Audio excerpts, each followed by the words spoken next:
we'll continue with the science and technology current affairs today. If we are able to complete it successfully, we'll be able to move on to polity current affairs for this prelims 2020. Let us start the topic. Okay, the first topic is Geochemical Baseline Atlas of India. For the first time, Geochemical Baseline Atlas of India, developed by CSIR, National Geophysical Research Institute, NGRI, for use by policymakers to assess the environmental damage was released. So it's the first time that we are releasing something called as Geochemical Baseline Atlas of India. It's a CSIR initiative. CSIR or institution called as National Geophysical Research Institute.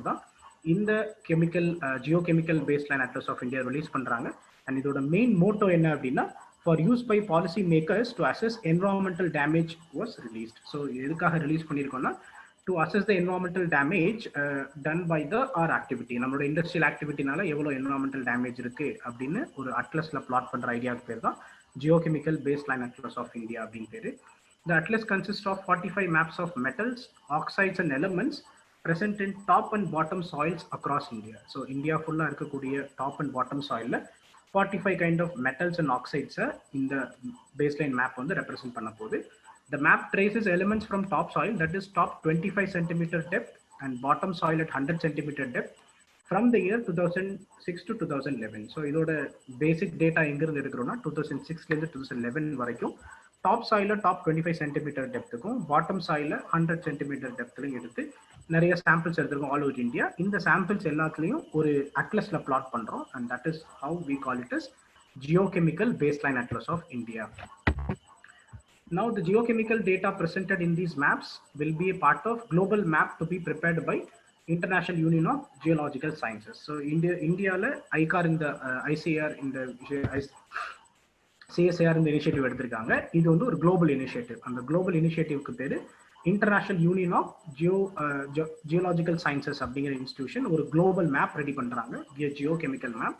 இந்த நம்ம create பண்ணிருக்கக்கூடிய இந்த இந்தியாவோட டேட்டாவை யாருக்கு represent பண்றோம்னா அந்த global map prepared by international union of geological சயின்சஸ்க்கு கொடுக்குறோம். So they are in the concept of preparing a global map. It will serve as a reference point against which future generations of the country would be able to assess the chemical composition changes on Earth surface. So, இப்போ நம்ம 2006 இருந்து 2011 வரைக்கும் நமக்கு கிடைச்ச இந்த data வச்சு இதை பண்ணியிருக்கோம். So, likewise, we are going to use this data for other point of time also. நம்ம என்ன பண்ண போறோம், 2006 இருந்து 11 வரைக்கும் இந்த டேட்டா எடுத்திருக்கோம். இதை இந்த டேபிள்ல பிளாட் பண்றோம். ஃபியூச்சர் ஜென்ரேஷன்ஸை பொறுத்த வரைக்கும் அவங்க எப்பெல்லாம் இதை வந்து யூஸ் பண்றாங்களோ, இந்த டேட்டாவை யூஸ் பண்ண போறாங்களோ, அந்த டைம்ல என்ன ஆகும்னா they can compare with the earlier period to see what is the kind of chemical composition changes that happened in the Earth surface. So that is the idea. This is the third map among the series of map published by NGRI. Earlier, the gravity map of India and the seismic map of India were released. So இதுக்கு முன்னாடி நம்ம என்ன பண்ணிருக்கோம், gravity map of India அப்படின்னு ஒரு map release பண்ணியிருக்கோம், seismic map of India அப்படின்னு ஒரு மேப் ரிலீஸ் பண்ணியிருக்கோம், NGRI ரிலீஸ் பண்ணியிருக்காங்க. National geophysical research institute, CSIR கீழே இருக்க இன்ஸ்டிடியூட், இவங்களோட தேர்ட் மேப் தான் என்ன அப்படின்னா இந்த geochemical baseline map of India அப்படின்னு சொல்லி. So gravity map of India, seismic, okay, geochemical baseline atlas of India. இப்போ அடுத்த கிளாஸ் எடுத்துடுறேன் எட்ஜ் கம்ப்யூட்டிங், அதுக்கப்புறம் we will go to questions. Okay, so I hope you all can see the screen. Now the next topic is edge computing. So now the question is, what is edge computing அப்படின்னு பார்த்தோம் அப்படின்னா, now there is something called as Internet of Things. Okay, so what do you mean by Internet of Things அப்படின்னு பார்த்தோம் அப்படின்னா, எல்லா பொருளையும் நம்ம இப்போ என்ன பண்றோம் அப்படின்னா இன்டர்நெட்டோட கனெக்ட் பண்றோம். So what do we mean by இன்டர்நெட்டோட கனெக்ட் பண்றது அப்படின்னு பார்த்தீங்க அப்படின்னா, now we are connecting each and everything. Like இப்போ ஒரு காலத்துல வாட்ச்னா பேட்டரி மட்டும் தான் போடுவோம், இப்போ வாட்சுக்கு சிம் போடுற லெவலுக்கு என்ன பண்ணிட்டோம், இது பண்ணிட்டோம். So now the issue is that now we have gone so far ahead, Internet of Things is catching up. So Internet of Things ஓட எக்ஸாம்பிள்னா இப்போ இன்னைக்கு நம்ம கட்டுற ஸ்மார்ட் வாட்சஸ் ஆகட்டும், ஒரு காலத்துல வாட்ச்ல பேட்டரி மட்டும் தான் இருக்கும், இன்னைக்கு வாட்ச்ல இன்டர்நெட்லாம் இருக்கு. So then there is an examples of lot of things. இப்போ smart connected cars, இப்போ Google வந்து self driving cars implement பண்றாங்க.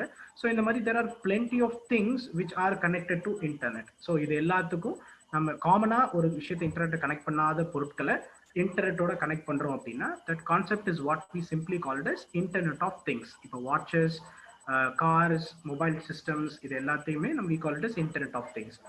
இந்த Internet of Things பொறுத்த வரைக்கும் there is something called as cloud computing அப்படின்னு ஒரு விஷயம் இருக்கு. So what is cloud computing அப்படின்னு பார்த்தோம் அப்படின்னா, some things are stored in the cloud computing. So cloud computing or cloud storage அப்படின்னா சிம்பிளா என்ன மீனிங் அப்படின்னா, நம்மளோட சிஸ்டம்ல இப்போ ஒரு லேப்டாப் இருக்குன்னா நம்மளோட லேப்டாப்போட ஹார்ட் டிஸ்க்ல நம்ம படம் ஸ்டோர் பண்ணி வச்சிருப்போம், பிக்சர்ஸ், மியூசிக், நமக்கு தேவையான எல்லா விஷயங்களையும் ஸ்டோர் பண்றோம். அப்படி ஒரு டிவைஸ்ல இன்டர்னலா ஸ்டோர் பண்ணாம ஒரு காமனான ஒரு ஸ்பேஸ்ல ஸ்டோர் பண்றதுக்கு பேர் தான் we call it as cloud computing அப்படின்னு சொல்றோம். ஸோ அந்த கிளவுடோட பியூட்டி என்ன அப்படின்னா, இப்போ ஃபார் எக்ஸாம்பிள் இப்போ என்னோட லேப்டாப் உடஞ்சிருச்சு இல்லை என்னோட லேப்டாப் காணா போயிடுச்சு அப்படின்னா, என்னோட லேப்டாப்ல ஹார்ட் டிஸ்க்ல நான் சேவ் பண்ணியிருக்க எல்லா டேட்டாவும் ஒன்று எரேஸ் ஆகிடும், இல்லை என்னால் அதை ஆக்சஸ் பண்ண முடியாது. So that is a basic issue. But cloud computing advantage என்னன்னா, whatever I do I store in remote place. அந்த ரிமோட் பிளேஸ்ல இருக்கிறதுனால நான் அதை உலகத்துல எங்கிருந்து வேணாலும் ஆக்சஸ் பண்ணிக்கலாம். இப்போ Google drive is a simple example of cloud computing. இப்போ நார்மலா நம்மளோட டிரைவ்னா என்னன்னா ஹார்ட் டிரைவ், பென் டிரைவ் இப்படிதான் யூஸ் பண்ணிட்டு இருந்தோம். அதுக்கு பதிலாக கூகுள் டிரைவை யூஸ் பண்றோம். அதோட அட்வான்டேஜ் என்னன்னா, இன்டர்நெட் இருக்க எந்த ஒரு இடத்துல இருந்தும் என்னால கூகுள் டிரைவ்ல இருக்கக்கூடிய விஷயங்களை படிச்சிட முடியும், பார்த்துட முடியும். Some people are telling voice is breaking. I'll try to speak with closer. Okay, so இந்த cloud computing ஓட ஐடியா என்னன்னா, நம்மளோட டேட்டாவை ஸ்டோர் பண்றதோ இல்ல அதை அனலைஸ் பண்றதோ எங்கிருந்து பண்ண தேவையில்லை அப்படின்னா நம்மளோட சிஸ்டம்ல இருந்து பண்ண தேவையில்லை. It will be done in a remote server. That idea is what we call cloud computing. So internet of திங்ஸை பொறுத்த வரைக்கும் என்னன்னா, அது அந்த ஒரு பர்டிகுலர் டிவைஸ் ஜென்ரேட் பண்ண டேட்டாவை அந்த இன்டர்நெட் ஆஃப் திங்ஸ்ல அந்த டிவைஸை ஆக்சஸ் பண்ண முடியாது. இட் ஜென்ரலி இப்போ நம்மளோட ஃபார் எக்ஸாம்பிள் ஒரு கூகுள் கார்னு வச்சுக்கோங்களேன். அந்த கூகுள் கார் ஜென்ரேட் பண்ற டேட்டா எல்லாமே அங்கிருந்து எதுக்கு போகும்னா கிளவுட் கம்ப்யூட்டிங்க்கு போகும். அந்த கிளவுட் கம்ப்யூட்டிங்ல தான் அதுக்கு தேவையான ப்ராசஸிங் நடக்கும். அந்த அனாலிசிஸ் முடிஞ்சு அதோட ரிசல்ட் திருப்பி எங்க வரும்னா அந்த இன்டர்நெட் ஆஃப் திங்ஸோட கனெக்ட் பண்ணியிருக்க டிவைஸ். ஃபார் எக்ஸாம்பிள் ஸ்மார்ட் கார்னு வச்சுக்கோங்களேன். இப்போ கூகுளில் ஒரு கார் இருக்கு அப்படின்னா, கூகுளோட செல்ஃப் டிரைவிங் கார்னா அந்த கார் அது ஜென்ரேட் பண்ற இன்ஃபர்மேஷன் எல்லாத்தையும் கிளவுடுக்கு அனுப்பும். கிளவுட்ல அதை அனலைஸ் பண்ணி அதோட டேட்டா மறுபடியும் எங்க வந்து சேரும்னா அந்த இன்டர்நெட் ஆஃப் திங்ஸ் கனெக்ட் பண்ண டிவைஸ்க்கு வந்து சேரும். This is the traditional way of Internet of Things working in tandem with cloud computing. So cloud computing முன்னாடி பார்த்துட்டோம். அது வந்து ரிமோட்டா இருக்கக்கூடிய ஒரு சர்வர்ல நம்மளோட டேட்டாவை ஸ்டோர் பண்ணுவோம், அதை அனலைஸ் பண்ணுவோம், அதுல இருந்து ரிசல்ட்ஸ் எடுத்துப்போம். ஸோ இன்டர்நெட் ஆஃப் திங்ஸ்ங்கிறது ஜென்ரலா எப்படி ஒர்க் ஆச்சுன்னா, இன்டர்நெட் ஆஃப் திங்ஸ்ல இருந்து கிளவுடுக்கு டேட்டா போகணும், அங்க அனாலிசிஸ் நடக்கணும், திரும்ப கிளவுட்ல இருந்து எங்க வரணும்னா இந்த டிவைஸ்க்கு வரணும். This is how generally Internet of Things functions in tandem with cloud computing. So அதில் இருக்கக்கூடிய சில பிரச்சனைகளை சால்வ் பண்ணுறதுக்காக நம்ம வந்து ஐடியாவுக்கு கொண்டு வந்த ஐடியாவுக்கு பேர் தான் எட்ஜ் கம்ப்யூட்டிங். ஸோ எட்ஜ் கம்ப்யூட்டிங்னா என்ன அப்படின்னா, edge computing enables data to be analysed, processed and transferred at the edge of a network, meaning the data is analyzed locally closer to where it is stored in a real time without latency. So இதோட idea என்ன அப்படின்னா, ஒரு ஒரு internet of things device இருக்குன்னா அது generate பண்ற டேட்டாவை ஒரு ஸ்மார்ட் கார்னு வச்சுக்கோங்களேன். அந்த ஸ்மார்ட் கார் ஜென்ரேட் பண்ற டேட்டாவை அந்த ஸ்மார்ட் கார்லயே என்ன பண்றோம், டேட்டாவை ப்ராசஸ் பண்றோம், அனலைஸ் பண்றோம். ஒன்ஸ் அதுக்குள்ள ஒரு ரிசல்ட் வந்ததுக்கு அப்புறம் அதை மட்டும் நம்ம எதுக்கு ட்ரான்ஸ்ஃபர் பண்ணிக்கிறோம் அப்படின்னா கிளவுடுக்கு ட்ரான்ஸ்ஃபர் பண்ணிக்கிறோம், rather than doing the analysis in cloud. இப்போ ஒரு சிம்பிள் எக்ஸாம்பிள் சொல்லணும்னா, ஒரு கூகுள் செல்ஃப் டிரைவிங் கார் இருக்கு, அது ரோட்ல போயிட்டே இருக்கு. இப்போ அது ரைட்ல திரும்பணுமா இல்லை லெஃப்ட்ல திரும்பணுமான்னு பார்க்கணும். அப்போ டேட்டாவை எங்க அனுப்புனா கூகுளோட கிளவுட் கம்ப்யூட்டிங்க்கு அனுப்பும். கூகுளோட கிளவுட் கம்ப்யூட்டிங் என்ன பண்ணும், ரைட்ல திரும்பினா வேகமா போயிடலாமா, லெஃப்ட்ல திரும்பினா வேகமா போயிடலாமான்னு பார்த்துட்டு it will direct that particular car to take either right or left. But இங்க என்ன இருக்குன்னா, there is a time gap. இங்கிருந்து டேட்டா கிளவுடுக்கு போகணும், ப்ராசஸ் பண்ணி திரும்ப வரணும், ஒரு சின்ன டைம் கேப் இருக்கு. அந்த டைம் கேப்பை எலிமினேட் பண்ற ஐடியாவுக்கு பேர் தான் எட்ஜ் கம்ப்யூட்டிங். ஸோ இப்போ எட்ஜ் கம்ப்யூட்டிங்ல என்ன பண்ணுவோம்னா, முன்னாடியே என்ன பண்ணுவோம், அந்த கிளவுட்ல இருந்து தேவையான டேட்டாவை எடுத்துப்போம். ஸோ ஒரு டர்ன் வருதுன்னா, அதுக்கு இப்போ ஒரு ஜேர்னியை ஸ்டார்ட் பண்ணுதுன்னா, ஸ்டார்ட் பண்றதுக்கு முன்னாடி it will download all the data from cloud. It will analyze and see எந்த ரூட் வந்து ஷார்ட்டஸ்ட் ரூட் அப்படின்னு எது முடிவு பண்ணிக்கணும்னா அந்த ஸ்மார்ட் காரை முடிவு பண்ணிக்கும், rather than sending this data to the cloud. So this idea is what we call edge computing. So edge computing னா என்னன்னா, இந்த இன்டர்நெட் ஆஃப் திங்ஸோட கனெக்ட் பண்ண டிவைஸ்ல டேட்டாவை லோக்கலாவே அனலைஸ் பண்ணிரும், அதுக்கப்புறம் it will send the data to cloud, rather than sending the data to the cloud and doing the analysis in the cloud system. So the basic difference between edge computing and cloud computing lies in where the data processing takes place. So cloud computing la cloud network la data processing nadakum, edge computing la and the device la nadandrum. So that is the difference. Ye edge computing appdin solrona, இந்த டேட்டாவை கிளவுடுக்கு send பண்றதுக்கு முன்னாடி அந்த எட்ஜ்ல we will do the analysis and the internet of things device will act on its own. Currently the existing Internet of Things system perform all their computations in the cloud using data center. So இப்போ Google Drive இருக்குன்னா அதுக்கு ஒரு பெரிய data centre இருக்கு, Google Mapனா அதுக்கு ஒரு பெரிய data centre இருக்கு. இப்படி இருக்கக்கூடிய டேட்டா சென்டர்ஸ்ல தான் இந்த அனாலிசிஸ் நடந்துட்டு இருந்தது. Now we are taking it to the device itself. Edge computing, on the other hand, manages the massive amount of data generated by Internet of Things device by storing and processing the data locally. So இதோட advantage என்னன்னா லோக்கலா store பண்றதுனால time gap கிடையாது, real டைமா இந்த internet of things devices can take their own decisions. Now, the edge computing allows data from Internet of Things devices to be analyzed at the edge of the network before being sent to a data center or cloud. So, இதோட beauty என்ன முன்னாடியே பார்த்துட்டோம். Internet of திங்ஸ்ங்கிறது smart டிவைசஸாக இருக்கலாம், smart வெஹிக்கிள்ஸாக இருக்கலாம். ஒரு example சொல்கிறேன், நிறைய foreign கண்ட்ரியில் ஸ்மார்ட் பின்ஸ் அப்படின்னு கண்டுபிடிச்சிட்டாங்க. அப்படின்னா என்னன்னா, இந்த குப்பை தொட்டியை இன்டர்நெட்டோட கனெக்ட் பண்ணிடுவாங்க வைஃபையோட. இந்த குப்பை தொட்டியோட வேலை என்னன்னா, இந்த குப்பை எவ்வளோ ரெம்புது அப்படின்னு பார்த்துட்டே இருக்கும். ஒன்ஸ் இந்த குப்பை தொட்டி ரெம்ப போகுதுன்னா it will send the message to the corporation. என்னன்னா, என்னோட கெப்பாசிட்டி முடிய போது, என்னோட இந்த குப்பை தொட்டியை வந்து அள்ளிக்கோங்க அப்படின்னு யாருக்கு அனுப்புதுன்னா கார்பரேஷனுக்கு. It's a classic example of how far we are going with respect to managing the internet of things. So அப்படி போகிறப்போ இந்த இன்டர்நெட் ஆஃப் திங்ஸோட நிறைய டிவைசஸோட டேட்டா ப்ராசஸிங் எல்லாம் எங்கே நடக்குதுன்னா கிளவுட் கம்ப்யூட்டிங்ல நடக்குது. அப்படி நடக்காம ஜஸ்ட் அந்த கிளவுடுக்கு அனுப்புறதுக்கு முன்னாடி லோக்கலாவே அனலைஸ் பண்ற ஐடியாவுக்கு பேர் தான் we call it as edge computing. Advantage of edge computing என்னன்னா ரியல் டைம் டிசிஷன் மேக்கிங் வந்து ரொம்ப ஈஸியா இருக்கும், because these devices are not dependent on connections to the cloud service. And அதே மாதிரி கிளவுட் சர்வீஸ் ப்ரொவைடர்ஸுக்கும் பெரிய பெரிய டேட்டா வேர் ஹவுஸை மேனேஜ் பண்ண தேவையில்லை. இப்போ கூகுள் டிரைவ் இருக்காங்கன்னு வச்சுக்கோங்க, இப்போ கூகுள், ஃபேஸ்புக் மாதிரியான பெரிய பெரிய டேட்டா வேர் ஹவுஸை மேனேஜ் பண்றவங்க ஏகப்பட்ட சர்வரை இன்ஸ்டால் பண்ணணும், ஏகப்பட்ட கெப்பாசிட்டி கிரியேட் பண்ணி வந்துருக்கு cloud கம்ப்யூட்டிங்க்கு.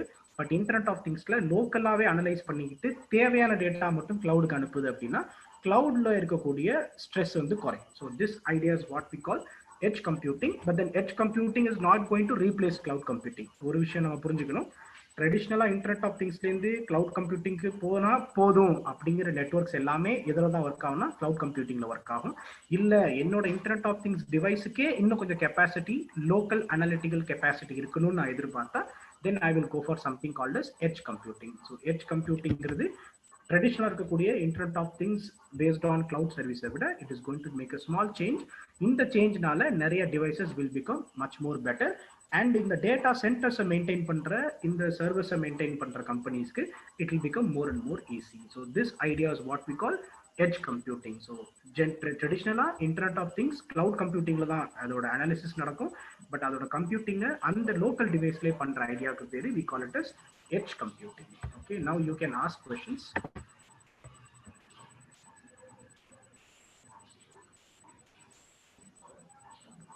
If edge computing has to download data from cloud, does it mean it cannot function independently without cloud computing? இல்லங்க, edge computing என்னன்னா டேட்டாவை ஜென்ரேட் பண்றது எல்லாமே இன்டர்நெட் ஆஃப் திங்ஸ் டிவைஸ் தான். ஒரு வாட்சா இருக்கட்டும், இல்லை இப்போ பேஷண்ட்ஸை வந்து மானிட்டர் பண்றதுக்காக ஸ்மார்ட் பேண்ட்ஸ்லாம் இருக்கு. அந்த மாதிரி டேட்டா உருவாக்குறது எல்லாமே என்னன்னா இந்த devices. So for example I have a smart watch. இந்த ஸ்மார்ட் வாட்ச்லேருந்து என்னோட ஹார்ட் பீட் டேட்டா எங்கே போகும்னா கிளவுடுக்கு போகும். கிளவுடுக்கு போனதுக்கப்புறம் என்ன பண்ணும் அப்படின்னா கிளவுட் அதை அனலைஸ் பண்ணி பார்த்துட்டு ஹார்ட் பீட் வந்து இவ்வளோ ஜாஸ்தியாக இருக்கு, அப்போ என்ன ஆகும் அப்படின்னா it is better to send it back. அதை வந்து மறுபடியும் இந்த ஃபோனுக்கு, இந்த ஸ்மார்ட் வாட்சுக்கு ஒரு இன்ஃபர்மேஷன் அனுப்பும். என்னன்னா பக்கத்தில் இருக்க ஆம்புலன்ஸ் சர்வீஸுக்கு ஆட்டோமேட்டிக்காக ஒரு இன்ஃபர்மேஷன் அனுப்பணும், ஏன்னா இந்த பேஷண்ட்டோட ஹார்ட் பீட் வந்து ரொம்ப ஜாஸ்தியாக போயிட்டு இருக்கு அப்படின்னு சொல்லிட்டு. பட் இது வந்து ட்ரெடிஷ்னல் இன்டர்நெட் ஆஃப் திங்ஸ் கிளவுட்ல கம்ப்யூட்டிங் பண்றது. எட்ஜ் கம்ப்யூட்டிங்னா என்னன்னா இந்த வாட்சே என்ன முடிவு பண்ணணும்னா இந்த வாட்ச்லேயே ஒரு ரேஞ்சை ஃபிக்ஸ் பண்ணிடுவோம். ஒரு 120க்கு மேலே ஹார்ட் பீட் போயிடுச்சுன்னா இவர் வந்து ஒரு ஹார்ட் பேஷண்ட். ஸோ இந்த ஸ்மார்ட் பேண்டை போட்டிருக்கவரோட ஹார்ட் பீட் 120க்கு மேலே போயிடுச்சுன்னா இந்த வாட்சை என்ன பண்ணிடும்னா டக்குன்னு பக்கத்தில் இருக்கக்கூடிய ஒரு ஆம்புலன்ஸ்க்கு கால் பண்ணிடும். So this is the difference between cloud computing and edge computing. So data உருவாக்குறது எல்லாமே இன்டர்நெட் ஆஃப் திங்ஸ்ல தான். பட் டேட்டா ப்ராசஸிங் கிளவுட்ல நடக்காம இந்த லோக்கல் டிவைஸ்லேயே நடந்தா that example is what we call edge computing அப்படின்னு பேசுவோம். how they control privacy of such data இல்லைங்க, அது ரொம்ப மெயின்ஸ் டாபிக் மாதிரி போயிடும்னு வச்சுக்கோங்களேன். ப்ரைவசியை கண்ட்ரோல் பண்ணுறதுக்கு தேர் ஆர் சர்டன் மெஷர்ஸ். இப்போ எல்லா டிவைஸ்க்கும் ஒரு யூனிக் ஐடி இருக்கு. அந்த இப்போ ஃபார் எக்ஸாம்பிள் இப்போ நீங்கள் உங்கள் மொபைலில் ஏகப்பட்ட டிவைஸை ஸ்டோர் பண்ணி வைக்கிறீங்க, ஏகப்பட்ட டேட்டாவை ஸ்டோர் பண்ணி வைக்கிறீங்க. ஆனால் ஏன் உங்கள் மொபைல் சேஃப் அப்படின்னு நீங்கள் சொல்கிறீங்க அப்படின்னா அந்த மொபைலுக்கு ஒரு யூசர் நேம் இருக்குது, ஒரு பாஸ்வேர்டு இருக்குது, அந்த டேட்டாவை நீங்கள் ப்ராப்பராக ஆக்சஸ் பண்ணுறீங்க. அதே மாதிரி தான் நீங்கள் க்ளவுடில் டேட்டாவை ஹோஸ்ட் பண்ணாலும் உங்களோட யூசர் நேம் பாஸ்வேர்டு அந்த மாதிரியான நிறைய பேராமீட்டர்ஸ் இருக்கு, அதை செக் பண்ணி தான் இருக்கும். ஸோ இதில் எப்படி கொஸ்டின் கேட்பாங்கன்னு ஒருத்தவங்க கேட்டிருக்காங்க. Consider the following statements regarding edge computing. Number one, it is a new system that is invented for ensuring better analysis of information in Internet of Things. Abdin or statement. Second statement is, in edge computing, data processing is done in cloud network. Abdin rendavathu option. So இப்படி ரெண்டு option கேட்டா நம்ம என்ன சொல்லணும்? First option is right, ஏன்னா இது internet of திங்ஸ்க்காக கொண்டு வந்தது. செகண்ட் ஆப்ஷன் தப்பு, ஏன்னா எட்ஜ் கம்ப்யூட்டிங்கோட அட்வான்டேஜ் என்னன்னா data analysis எங்க நடக்கும்னா லோக்கல்ல நடக்கும். So this is how questions can be asked. If there is any problem in server, then what? Cloud computing works on a platform. இப்போ நீங்க என்னைக்காவது கூகுள்ல லாகின் பண்றப்ப சர்வர் இஷ்யூ ஃபேஸ் பண்ணிருக்கீங்களா, இல்ல ஃபேஸ்புக் சர்வீஸ் இஷ்யூ ஃபேஸ் பண்ணீங்களா? கிடையாது. Because most of the cloud networking are very very reliable network. So அதனால ப்ராப்ளம்ஸ் இன் சர்வர் அப்படிங்கிறதுலாம் பெரிய லெவலில் கிடையாது. Okay, now I think machine learning and deep learning, anyway this can help in machine learning, but deep learning கிடையாது. deep learning எப்படின்னா என்னன்னா, machine learning and deep learning எப்படின்னா என்னன்னா, ஃபார் எக்ஸாம்பிள் இப்போ ஒரு வாட்ச் இருக்கு, அந்த வாட்சை இந்த வேலை தான் பண்ணும் அப்படின்னு நீங்க ப்ரோக்ராமிங் பண்ணுவீங்க, அந்த வேலையை மட்டும் தான் அந்த வாட்ச் பண்ணும். அதை தாண்டி இந்த வாட்ச் கத்துக்கிறதுக்கு பேர் தான் we call it as machine learning and deep learning. அப்படின்னா என்னன்னா, நீங்க ப்ரோக்ராம் பண்ணாத ஒரு விஷயத்தை எது கத்துக்கும்னா அந்த சிஸ்டம் கத்துக்கும். That is what you call machine learning and deep learning. இப்போ ஆர்டிஃபிஷியல் இன்டெலிஜென்ஸ் சொல்றோம்ல, that goes way in machine learning and deep learning. எக்ஸாம்பிளுக்கு Facebook என்ன பண்ணாங்கன்னா, ரெண்டு ஆர்டிஃபிஷியல் இன்டெலிஜென்ஸ்க்குள்ள ரெண்டு சர்வரை கிரியேட் பண்ணாங்க. இந்த ரெண்டு சர்வருக்குள்ள இங்கிலீஷ்ல இப்படி பேசிக்கணும் அப்படின்னு ஒரு கோட் எழுதுறோம். ஓகே, பட் இந்த ஆர்டிஃபிஷியல் இன்டெலிஜென்ஸ்னால இந்த சர்வர் என்ன பண்ணுதுன்னா, they try to invent their own language. Because அவங்கள பொறுத்தவரைக்கும் இஸ், வாஸ், ஹேஸ், பீன் இதெல்லாம் போடுறது நல்லா இல்லைன்னு புரிஞ்சிச்சு. So these two artificial intelligence servers started to talk in their own way. அவங்களுக்கு பிடிச்ச வேலை ரெண்டு இதுவும் பேச ஆரம்பிச்சிருச்சு. அதோட பிரச்சனை என்னன்னா, இது ரெண்டும் என்ன பேசுதுன்னு நம்மளால புரிஞ்சிக்க முடியல. Because that is what you call deep learning. So deep லேர்னிங்னா என்ன அப்படின்னா, இந்த மெஷினே இந்த டாஸ்க்கை எப்படி பர்ஃபார்ம் பண்றதுன்னு நம்ம எழுதுற ப்ரோக்ராமிங்கை தாண்டி கத்துக்கிறதுக்கு பேரு deep learning. So edge computing, cloud computing இது எல்லாமே மெஷின் லேர்னிங் அண்ட் டீப் லேர்னிங்கை நோக்கி போற ஒரு விஷயம் தான். But as of now it is not exactly deep learning. Okay, now the next topic we will discuss is Gemini. Okay, so Gemini. Recently, Government of India has launched Gagan-enabled Mariner instrument for navigation and instrumentation device, a satellite-based advisory service for deep sea fishermen. So, first Gagan na enna paatrom. Gagan na GPS aided geo augmented navigation. So the GAGAN Gagan appadina enna, that is GPS aided geo augmented navigation. So ககனோட idea என்ன அப்படின்னு சொல்லி பார்த்தோம் அப்படின்னா, இப்போ civil ஏவியேஷனுக்காக கண்டுபிடிச்சது. இப்போ flights வந்து எப்படி நேவிகேட் பண்றாங்க, ஒரு ஊர்ல இருந்து ஒரு ஊருக்கு எப்படி மற்ற ஃபிளைட்ஸோட மோதிக்காம போறாங்க அப்படின்னு பார்த்தோம்னா, நிறைய ஏரியல் வேஸ் இருக்கு. There are many routes in the sky that we may not be able to see, but நிறைய எஸ்டாப்ளிஷ் ரூட்ஸ் இருக்கு. அந்த ரூட்ல போறப்போ they'll be able to get from point A to point B. இப்போ பூனேலேருந்து சிங்கப்பூர்லேருந்து New York இப்படி போகணும்னா there are some particular ways in which somebody has to travel. இந்த ways டிராவலை வந்து சேட்டலைட் பேஸ்டா மாத்துறதுக்காக இந்தியாவில் கொண்ட சிஸ்டம் பேர் தான் ககன். ஸோ ககன்னா GPS aided geo augmented navigation. ஏன்னா இந்த ககனை லான்ச் பண்ணப்ப இந்தியாட்ட ஐஆர்என்எஸ்எஸ் சாஃப்ட்வேர் சேட்டலைட்ஸ் கிடையாது.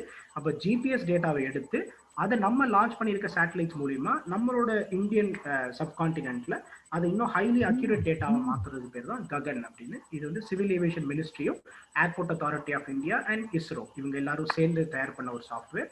எதுக்காக அப்படின்னா, இந்தியாவில் சிவில் ஏவியேஷன் நம்ம பார்க்கக்கூடிய ஏர்லைன்ஸ் பெட்டரான ரூட்ல ஷார்ட்டான டைம்ல போய் சேர்றதுக்காக கிரியேட் பண்ணக்கூடிய ஒரு software.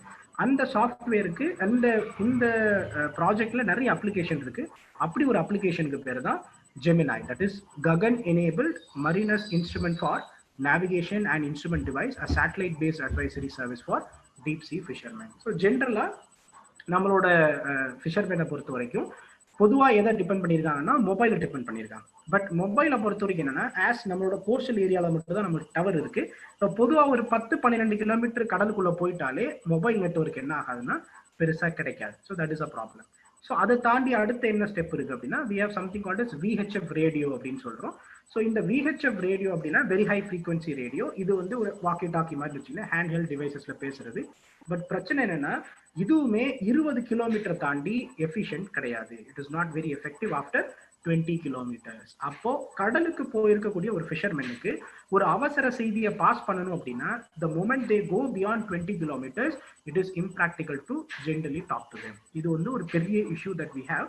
While the fish shoals in the Arabian Sea, Bay of Bengal and Indian Ocean are as far as 150 kilometers from the coast. கோஸ்ட்ல இருந்து 150 கிலோமீட்டர் வரைக்கும் போய் நம்ம என்ன பண்றோம், மீன் பிடிச்சிட்டு இருக்கோம். ஆனா 20 கிலோமீட்டர் தாண்டிட்டா நம்மளால யாரு கூட கம்யூனிகேட் பண்ண முடியலன்னா ஃபிஷர்மேன் கூட கம்யூனிகேட் பண்ண முடியல. இது எப்போ ரொம்ப முக்கியமா வந்துச்சு அப்படின்னு சொல்லி பார்த்தோம் அப்படின்னா சைக்ளோன் ஓகி உங்களுக்கு தெரிஞ்சிருக்கும். ஸோ ஓகி புயல் அப்படின்னு சொல்லிட்டு இப்போ நம்ம இந்தியன் ஓஷன் ரீஜன்லையும் அரேபியன் சீலையும், that is Kerala Tamil Nadu border ரீஜன்லையும் கேரளாலையும் இது ஒரு பெரிய இம்பாக்டை கிரியேட் பண்ணிச்சு இந்த ஓகி சைக்ளோன். இந்த ஓக்லி சைக்ளோன் அப்போ என்னன்னா இது வந்து ரொம்ப ஷார்ட் டைம்ல ஃபார்ம் ஆன ஒரு சைக்ளோன். நம்மளால ட்ரெடிஷ்னலா நம்ம எடுக்கிற டைம் எடுத்துக்க முடியல. ரொம்ப ஷார்ட் டைம்ல ஃபார்ம் ஆகி ரொம்ப பயங்கரமான இம்பாக்ட் ஏற்படுத்துச்சு. பட் இதுல கொடுமை என்ன அப்படின்னா ஒன்ஸ் இந்த சைக்ளோன் ஃபார்ம் ஆயிடுச்சு அப்படின்னு நமக்கு தெரிஞ்ச உடனே கடல்ல இருக்க எல்லாரையும் வார்ன் பண்ணலாம் அப்படின்னு பார்த்தோம்னா 20 கிலோமீட்டர் தாண்டி இருக்கவங்களை நம்மளால மொபைல் நெட்வொர்க்லையும் கம்யூனிகேட் பண்ண முடியல, VHF ஃப்ரீக்வன்சிலையும் கம்யூனிகேட் பண்ண முடியல. That is one of the reason why many fishermen lost their life. So இந்த ஓகி புயல நம்ம கண்டுபிடிச்ச பாடம் என்ன, நம்ம கத்துக்கிட்ட பாடம் என்னன்னா 20 கிலோமீட்டர் தள்ளி ஃபிஷர்மெனுக்கு ஒரு ப்ராப்பரான கம்யூனிகேஷன் சேனல் உருவாக்கணும் அப்படின்னு முடிவு பண்றோம். அதுக்காக நம்ம பண்ற எஃபர்ட் பேர் தான் ஜெமினாய் அப்படிங்கிற இந்த platform. To overcome this difficulty, government has developed Gemini device to disseminate seamless and effective warning information and communication on disaster warnings, potential fishing zones and ocean states forecast to the fishermen. So இது மூணு விஷயத்துக்காக. ஒன்று disaster வார்னிங்காக, இப்போ okay மாதிரி ஒரு புயல் வருதுன்னா உடனே நம்ம கடல்ல இருக்க எல்லாருக்கிட்டையும் கான்டாக்ட் பண்ணி உடனே கரைக்கு வாங்க, it is not safe to be in the C அப்படின்னு நம்ம இன்ஃபார்ம் பண்றதுக்காக. பொட்டென்ஷியல் ஃபிஷிங் ஜோன்ஸ், ஸோ எங்கெங்கெல்லாம் இப்போ ஃபிஷிங் அதிகமாக இருக்கு அப்படின்னு நமக்கு நிறைய சேட்டலைட் டேட்டா இருக்கு. அது எல்லாத்தையும் யார் கூட ஷேர் பண்ணிக்க போறோம்னா நம்ம பீப்புள் கூட, நம்ம ஃபிஷர்மேன் கூட ஷேர் பண்ணிக்க போறோம். Ocean states forecast. Ocean states ஃபோர்காஸ்ட்னா ஓஷன் இப்போ எப்படி இருக்கு, இப்போ வந்து இப்போ டிசாஸ்டரா இல்லாம கூட இருக்கலாம், பட் ஒரு இடத்துல மழை பெய்ய அதிகமாக வாய்ப்பு இருக்கு, இல்லை ஒரு இடத்துல காத்தடிக்க அதிகமாக வாய்ப்பு இருக்கு, இல்லை ஒரு டிசாஸ்டர் லெவல் இல்லை பட் ஆனாலும் ஒரு ஏரியாவில் சைக்ளோன் ஆக்டிவிட்டி அதிகமாக வர வாய்ப்பு இருக்குன்னா இந்த மாதிரியான இன்ஃபர்மேஷனை யாருக்கு நம்ம சொல்ல போறோம் அப்படின்னா ஃபிஷர்மேனுக்கு சொல்ல போறோம். எந்த டிவைஸ் மூலியமான, இந்த ஜெமினை டிவைஸ் மூலியமா. So it talks about disaster warning, potential fishing zone and ocean state forecast. இது யார் டெவலப் பண்றாங்கன்னா INCOIS. It has been developed by Indian National Center for Ocean Information Services, INCOIS அப்படின்னு சொல்லுவோம், an autonomous body under the Ministry of Earth Sciences and Airport Authority of India. So Ministry of Earth Sciences Airport Authority of இப்போ என்ன யார் develop பண்றாங்கன்னா INCOIS develop பண்றாங்க. INCOISனா Indian National Center for Ocean Information Service, an autonomous body under Ministry of Earth Sciences plus Airports Authority of India. என்ன முன்னாடியே பார்த்துட்டோம். ககனோட one of the founders யாருன்னா ஏர்போர்ட் அத்தாரிட்டி ஆஃப் இந்தியா வந்து ககன் ப்ராஜெக்ட்ல இருக்காங்க. இந்த ஜெமினை எதை பேஸ் பண்ணியிருக்குன்னா ககனை பேஸ் பண்ணியிருக்கு. So INCOIS along with airport authority of India has developed this particular device called Gemini device. This device receives and transfers the data received from Gagan satellite to a mobile through Bluetooth communication. So in the Gemini device அப்படிங்கிறது it's kind of a small device. என்ன பண்ணணும்னா நம்ம ஃபிஷ்ல setup பண்ணணும், நம்மளோட போட்ஸை setup பண்ணணும். Once இந்த போட்ல setup பண்ணிட்டோம்னா ககன் சேட்டலைட்ல இருந்து இந்த ஜெமினி டிவைஸ்க்கு இன்ஃபர்மேஷன் வரும். இங்கிருந்து ப்ளூடூத் மூலியமா ஃபிஷர்மேன் என்ன பண்ணலாம், அவனோட மொபைல்ஸ்ல இந்த ரியல் டைம் டேட்டாவை ரிசீவ் பண்ணிக்கலாம். That is how we design this device called as Gemini device. Ockhi புயலுக்கு அப்புறம் நம்ம கற்றுக்கிட்ட ஒன் ஆஃப் த முக்கியமான பாடம் இந்த ஃபிஷர்மேன் கிட்ட கம்யூனிகேஷன் ஏற்படுத்தணுங்கிறதுக்காக, அதுக்காக நம்ம கிரியேட் பண்ண இந்த நெட்வொர்க்கு பேர் தான் Gemini device. So Gemini device receives and transfers data received from Gagan satellite to fishermen's mobile through Bluetooth. Bluetooth மூலியமா இவங்க ஃபிஷர்மேனோட மொபைலுக்கு போய் சேரும். INCOIS mobile application decodes and displays the information in 9 regional language. ஸ்டார்டிங்ல 9 regional language, இப்போ எதெல்லாம் coastal ஸ்டேட்ஸ்ல இருக்காங்களோ அந்த கோஸ்டல் ஸ்டேட்ஸோட regional languageல நம்ம we have started this INCOIS information. Current channel, however, cannot transmit information beyond 50 nautical miles in mid-sea. The upgraded version will provide two-way communication link on a pilot basis where fishermen can send feedback. இப்போ நம்ம வந்து சேட்டலைட்ல ஒரு data எடுக்கிறோம், இந்த particular ஏரியால cyclone வரப்போகுது அப்படின்னு நம்ம ஒரு இப்போ சைக்ளோனுக்கான எல்லா இது இருக்கு, பயங்கரமா காத்தடிக்குது, நம்ம ஒரு இன்ஃபர்மேஷன் அனுப்புறோம் ஜெமினை டிவைஸ் மூலியமா ஃபிஷர்மேனுக்கு. ஃபிஷர்மேன் என்ன சொல்லலாம், இல்ல இந்த இன்ஃபர்மேஷன் தப்பு, கடந்த 3 மணி நேரமா எங்களுக்கு எந்த மழையும் இல்லைன்னா இன் ஃபியூச்சர் நம்ம என்ன பண்ண போறோம், ஜெமினையோட updated version it will become a two-way communication. அப்போ ஃபிஷர்மேன் ரியல் டைமா டேட்டா ப்ரொவைட் பண்றப்ப என்ன ஆகும்னா நம்மளோட ஜெமினை சிஸ்டம் போக போக இம்ப்ரூவ் ஆயிக்கும். So we are going to create a two-way network, but initially it will be only one-way network. Fishermen going up to 300 nautical miles in search of good catch will then benefit from the information. So இப்போ current channelல 50 kilometre 50 nautical mile 50 nautical mile அப்படிங்கிறது almost ஒரு 85 kilometres வச்சுக்கோங்களேன், அவ்வளவு தூரம் இருக்கும். But போக போக நம்ம இந்த ரேஞ்சை இம்ப்ரூவ் பண்ணி இந்தியன் சி கோஸ்ட்ல இருந்து 300 நாட்டிக்கல் மைல் வரைக்கும், 1 nautical mile is equal to 1.856 kilometre. So 300 nautical மைலுங்கிறது ஆல்மோஸ்ட் 500 கிலோமீட்டர் வச்சுக்கோங்க. ஸோ நம்ம ஃபியூச்சர்ல இந்த நெட்வொர்க்கை இன்னும் இம்ப்ரூவ் பண்ணி இந்த ஜெமினை டிவைஸ் மூலியமா யார் யாரெல்லாம் இந்தியன் கோஸ்ட்ல இருந்து 500 கிலோமீட்டர் வரைக்கும் தள்ளி போய் மீன் பிடிச்சா கூட அவங்களுக்கு டிசாஸ்டர் வார்னிங் கொடுக்க போறோம், பொட்டன்ஷியல் ஃபிஷிங் ஜோன்ஸ் எப்படின்னு இன்ஃபர்மேஷன் கொடுக்க போறோம், அண்ட் ஓஷன் ஸ்டேட் ஃபோர்காஸ்ட் இப்போ கடல் எப்படி இருக்கு அப்படிங்கிற இன்ஃபர்மேஷனையும் கொடுக்க போறோம். This idea is what we call Gemini device. So okay புயலுக்கு அப்புறம் கத்துக்கிட்ட ஒரு விஷயம். ஸோ டிசாஸ்டர் மேனேஜ்மெண்ட்ல இது ரொம்ப இம்பார்ட்டன்டான ஒரு point. Now you can ask your questions. Why airport authority coming in Gemini? Okay, because Gagan based system இருக்கு. Gagan யாருக்காக பண்ணாங்கன்னா சிவில் ஏவியேஷனுக்காக பண்ணது. That is why Airport Authority of India has a lot of knowledge about Gagan, and the Gaganல இருந்து டேட்டாவை drive பண்ணி தான் Gemini உருவாக்கும். Does it communicates any information regarding international border to fishermen? Like international border to fishermen provide பண்றதுக்காக we have got something called as like GPS services. இப்போ நிறைய ஃபிஷர்மெனுக்கு government என்ன பண்றாங்கன்னா சப்சிடி ரேட்ல GPS டிவைஸ் கொடுக்கணும். So this is not devised for that. International border பத்தி சொல்றதுக்காக devise பண்ணல. It is devised more with respect to disaster management and potential fishing ஜோன்ஸ்லாம் பத்தி சொல்றாங்க.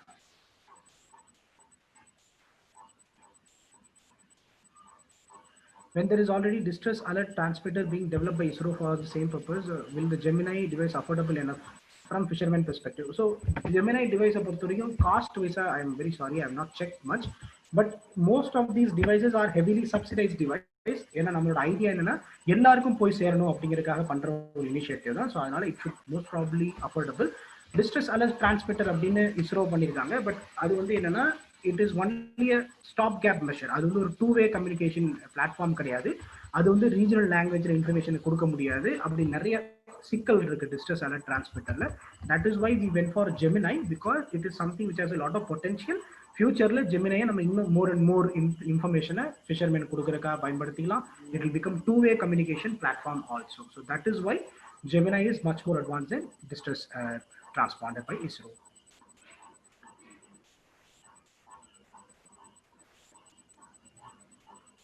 There are at times when Indian fishermen enter into Sri Lankan water unknowingly, so this will help. Indian fishermen ஏன் ஸ்ரீலங்கன் வாட்டருக்குள்ள போறாங்கிறது ஒரு international பாலிடிக்ஸுங்க. அது ஒரு Jio political issue. நிறைய பேர் தெரிஞ்சே தான் போறாங்க. It's not that they don't know their entering into Sri Lanka. There are very few cases where people don't understand the international border. But நிறைய இடத்துல தெரிஞ்சே தான் போறாங்க. சம்டைம்ஸ் போகாட்டி கூட ஸ்ரீலங்கன் மிலிட்டரியோட இம்பாக்ட் நம்மளோட ஃபார்மர்ஸ் ஃபிஷர்மென் கிட்ட இருக்கு. So it is something which is completely different from this. This is more about disaster response. However, INS submarines receive information. அதுக்கு HF high frequency ஒரு very high frequency தான் வந்து உங்களுக்கு வந்து 200 nautical மைலுக்குள்ள முடிஞ்சு போயிடும். There is something called as HF frequency, high frequency அப்படின்னு ஒன்று இருக்கு. அந்த communication is not so clear communication, but now நிறைய ஷிப் எல்லாமே satellite based communications போயிட்டாங்க. Many of the ships on board has advanced satellite communication, but அவ்வளோ advanced satellite communication fishermen afford பண்ண முடியாது. That is why we came with an idea called as Gemini அப்படின்னு சொல்லிட்டு. Okay, now we will go to the next topic. Next topic is called as darknet. So what is darknet அப்படின்னா, இப்போ இன்டர்நெட்டை வந்து web அப்படிங்கிற பிளாட்ஃபார்மை நம்ம ரெண்டா பிரிக்கிறோம். One is surface web, another one is deep web அப்படின்னு. ஸோ சர்ஃபேஸ் வெப்னா என்னன்னா நம்ம யூஸ் பண்ணக்கூடிய சிஸ்டம் வெப்சைட்ஸ் எல்லாத்துக்கும் பேர் சர்ஃபேஸ் வெப். அப்படின்னா கூகுள், ஃபேஸ்புக், யூடியூப், இப்படி நம்ம கூகுள் குரோம்லையோ இல்லை மொசிலா ஃபயர்பாக்ஸ்லையோ இல்லை internet எக்ஸ்ப்ளோரர்லையோ when you type an address அது வந்து உங்களுக்கு டீட்டெயில் வந்துடும். அந்த மாதிரியான நம்ம யூஸ் பண்ணக்கூடிய நார்மல் இன்டர்நெட் ஸ்பேஸுக்கு பேர் we call இது வந்து சர்ஃபேஸ் வெப் அப்படின்னு சொல்றோம்.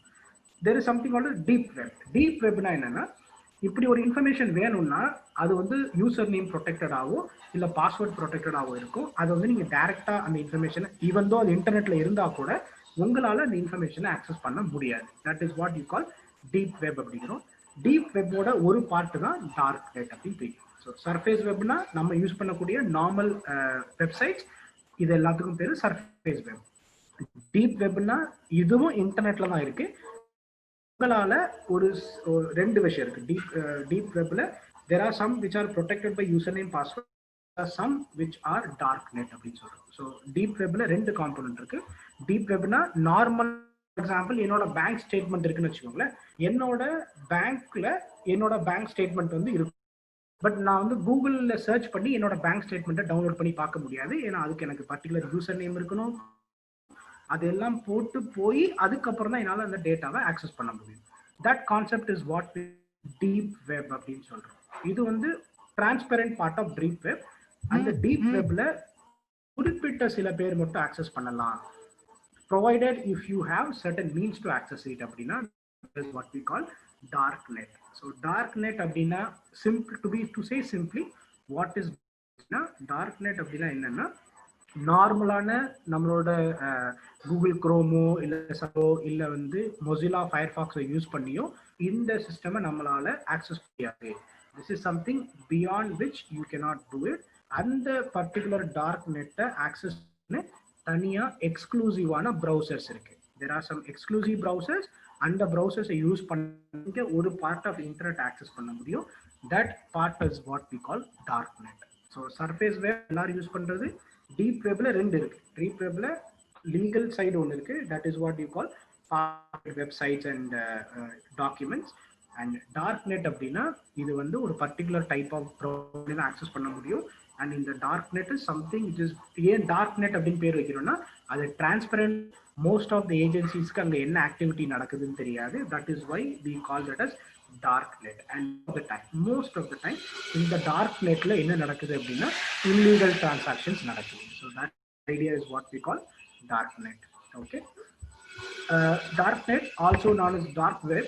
Dark net is that part of the internet which cannot be accessed through traditional search engines like Google, nor it is accessible by normal browsers like Chrome or Safari. So சில websites இருக்கு, அது நீங்க Google websites பேரே வராது.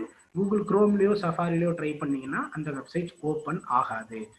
Those are what we call dark net. It generally uses non-standard communication protocols, makes it inaccessible to internet service providers or government authority. இப்போ நீங்க ஒரு government அத்தாரிட்டியில இப்போ பிரிசம் அப்படின்னு இப்போ நம்ம கேள்விப்பட்டிருந்தீங்க, ஜூலியன் அசாஞ்ச் அப்படின்னு சொல்லிட்டு எட்வர்ட் ஸ்னோடன் அப்படின்லாம் கேள்விப்பட்டிருந்தீங்க. அவங்க என்ன பண்ணாங்கன்னா பிரிசம்னு ஒரு கான்செப்டை ஒரு ப்ராஜெக்டை யூஎஸ் கவர்மெண்ட் வச்சிருக்காங்க அப்படின்னு ரிலீஸ் பண்ணி பயங்கர ப்ராப்ளம் ஆச்சு. ஸோ பிரிசம் அப்படின்னு என்ன மீன் பண்றாங்கன்னா எந்த ஒரு சிட்டிசனா இருந்தாலும் அமெரிக்கால அவங்க என்ன பண்றாங்கிறத கவர்மெண்ட் என்ன பண்றாங்கன்னா மெட்டா டேட்டாவை வச்சு இன்டைரக்டா மானிட்டரிங் பண்றாங்க. That is what you call prism. அப்படின்னா என்னன்னா, ஃபார் எக்ஸாம்பிள் பாஸ்டன்ல 2015-16 டைம்ல என்னன்னா ஒரு பெரிய பாம் பிளாஸ்ட் ஆச்சு. அந்த பாம் பிளாஸ்ட் டைம்ல என்ன பண்றாங்க, இந்த பிரிசம் சாஃப்ட்வேர், இந்த பிரிசம்ங்கிற ப்ராஜெக்டை யூஸ் பண்ணி அமெரிக்காவோட FBI, CIA எல்லாரும் என்ன பண்றாங்கன்னா யார் யாரெல்லாம் இந்த பாம் பிளாஸ்ட் எப்படி நடந்துச்சுன்னு பாக்குறாங்க. பாம் பிளாஸ்டோட ஐடியா என்னன்னா ஒரு பேக் பேக் உள்ள ஒரு குக்கரை வைக்கிறாங்க, அந்த குக்கருக்குள்ள ஒரு பாம் வச்சு எடுத்துட்டு போறாங்க. இது வந்து என்ன ஆகுதுன்னா ஒரு மேரத்தான் ரேஸ் நடக்கிற இடத்துக்கு போய் இந்த பாம்பை டெட்டனேட் பண்றாங்க. அதனால பாஸ்டன் பாம் பிளாஸ்ட் நடக்குது. Now people want to understand இதெல்லாம் யார் பண்ணாங்க அப்படின்னு பின்னாடி அவங்க வந்து சர்ச் பண்ணி பார்க்குறப்போ ஒரு பர்சன் என்ன பண்ணியிருக்காருன்னா அமேசான்ல பேக் பேக் வாங்க சர்ச் பண்ணியிருக்காரு, அமேசான்ல ப்ரெஷர் குக்கர் வாங்க சர்ச் பண்ணியிருக்காரு, அதே டைம்ல ஹவு டு மேக் பாம் அப்படின்னு என்ன பண்ணியிருக்காரு யூடியூப்ல பார்த்துருக்காரு. So now this person is been இந்த பிரிசம் நெட்வொர்க் யூஸ் பண்ணி கண்டுபிடிச்சிட்டாங்க இவர் இந்த மாதிரி அவரோட கம்ப்யூட்டரை யூஸ் பண்ணியிருக்காருன்னு. அவரை தூக்கிட்டு வந்து துவைச்சதுக்கு அப்புறம் அவர் என்ன சொல்றாருன்னா, சத்தியமா எனக்கு இதுக்கு சம்மந்தமே இல்லை சார், நான் ஆஃபீஸுக்கு போகிறதுக்காக ஒரு பேக் பேக் வாங்கணும்னு சர்ச் பண்ணி பார்த்தேன்.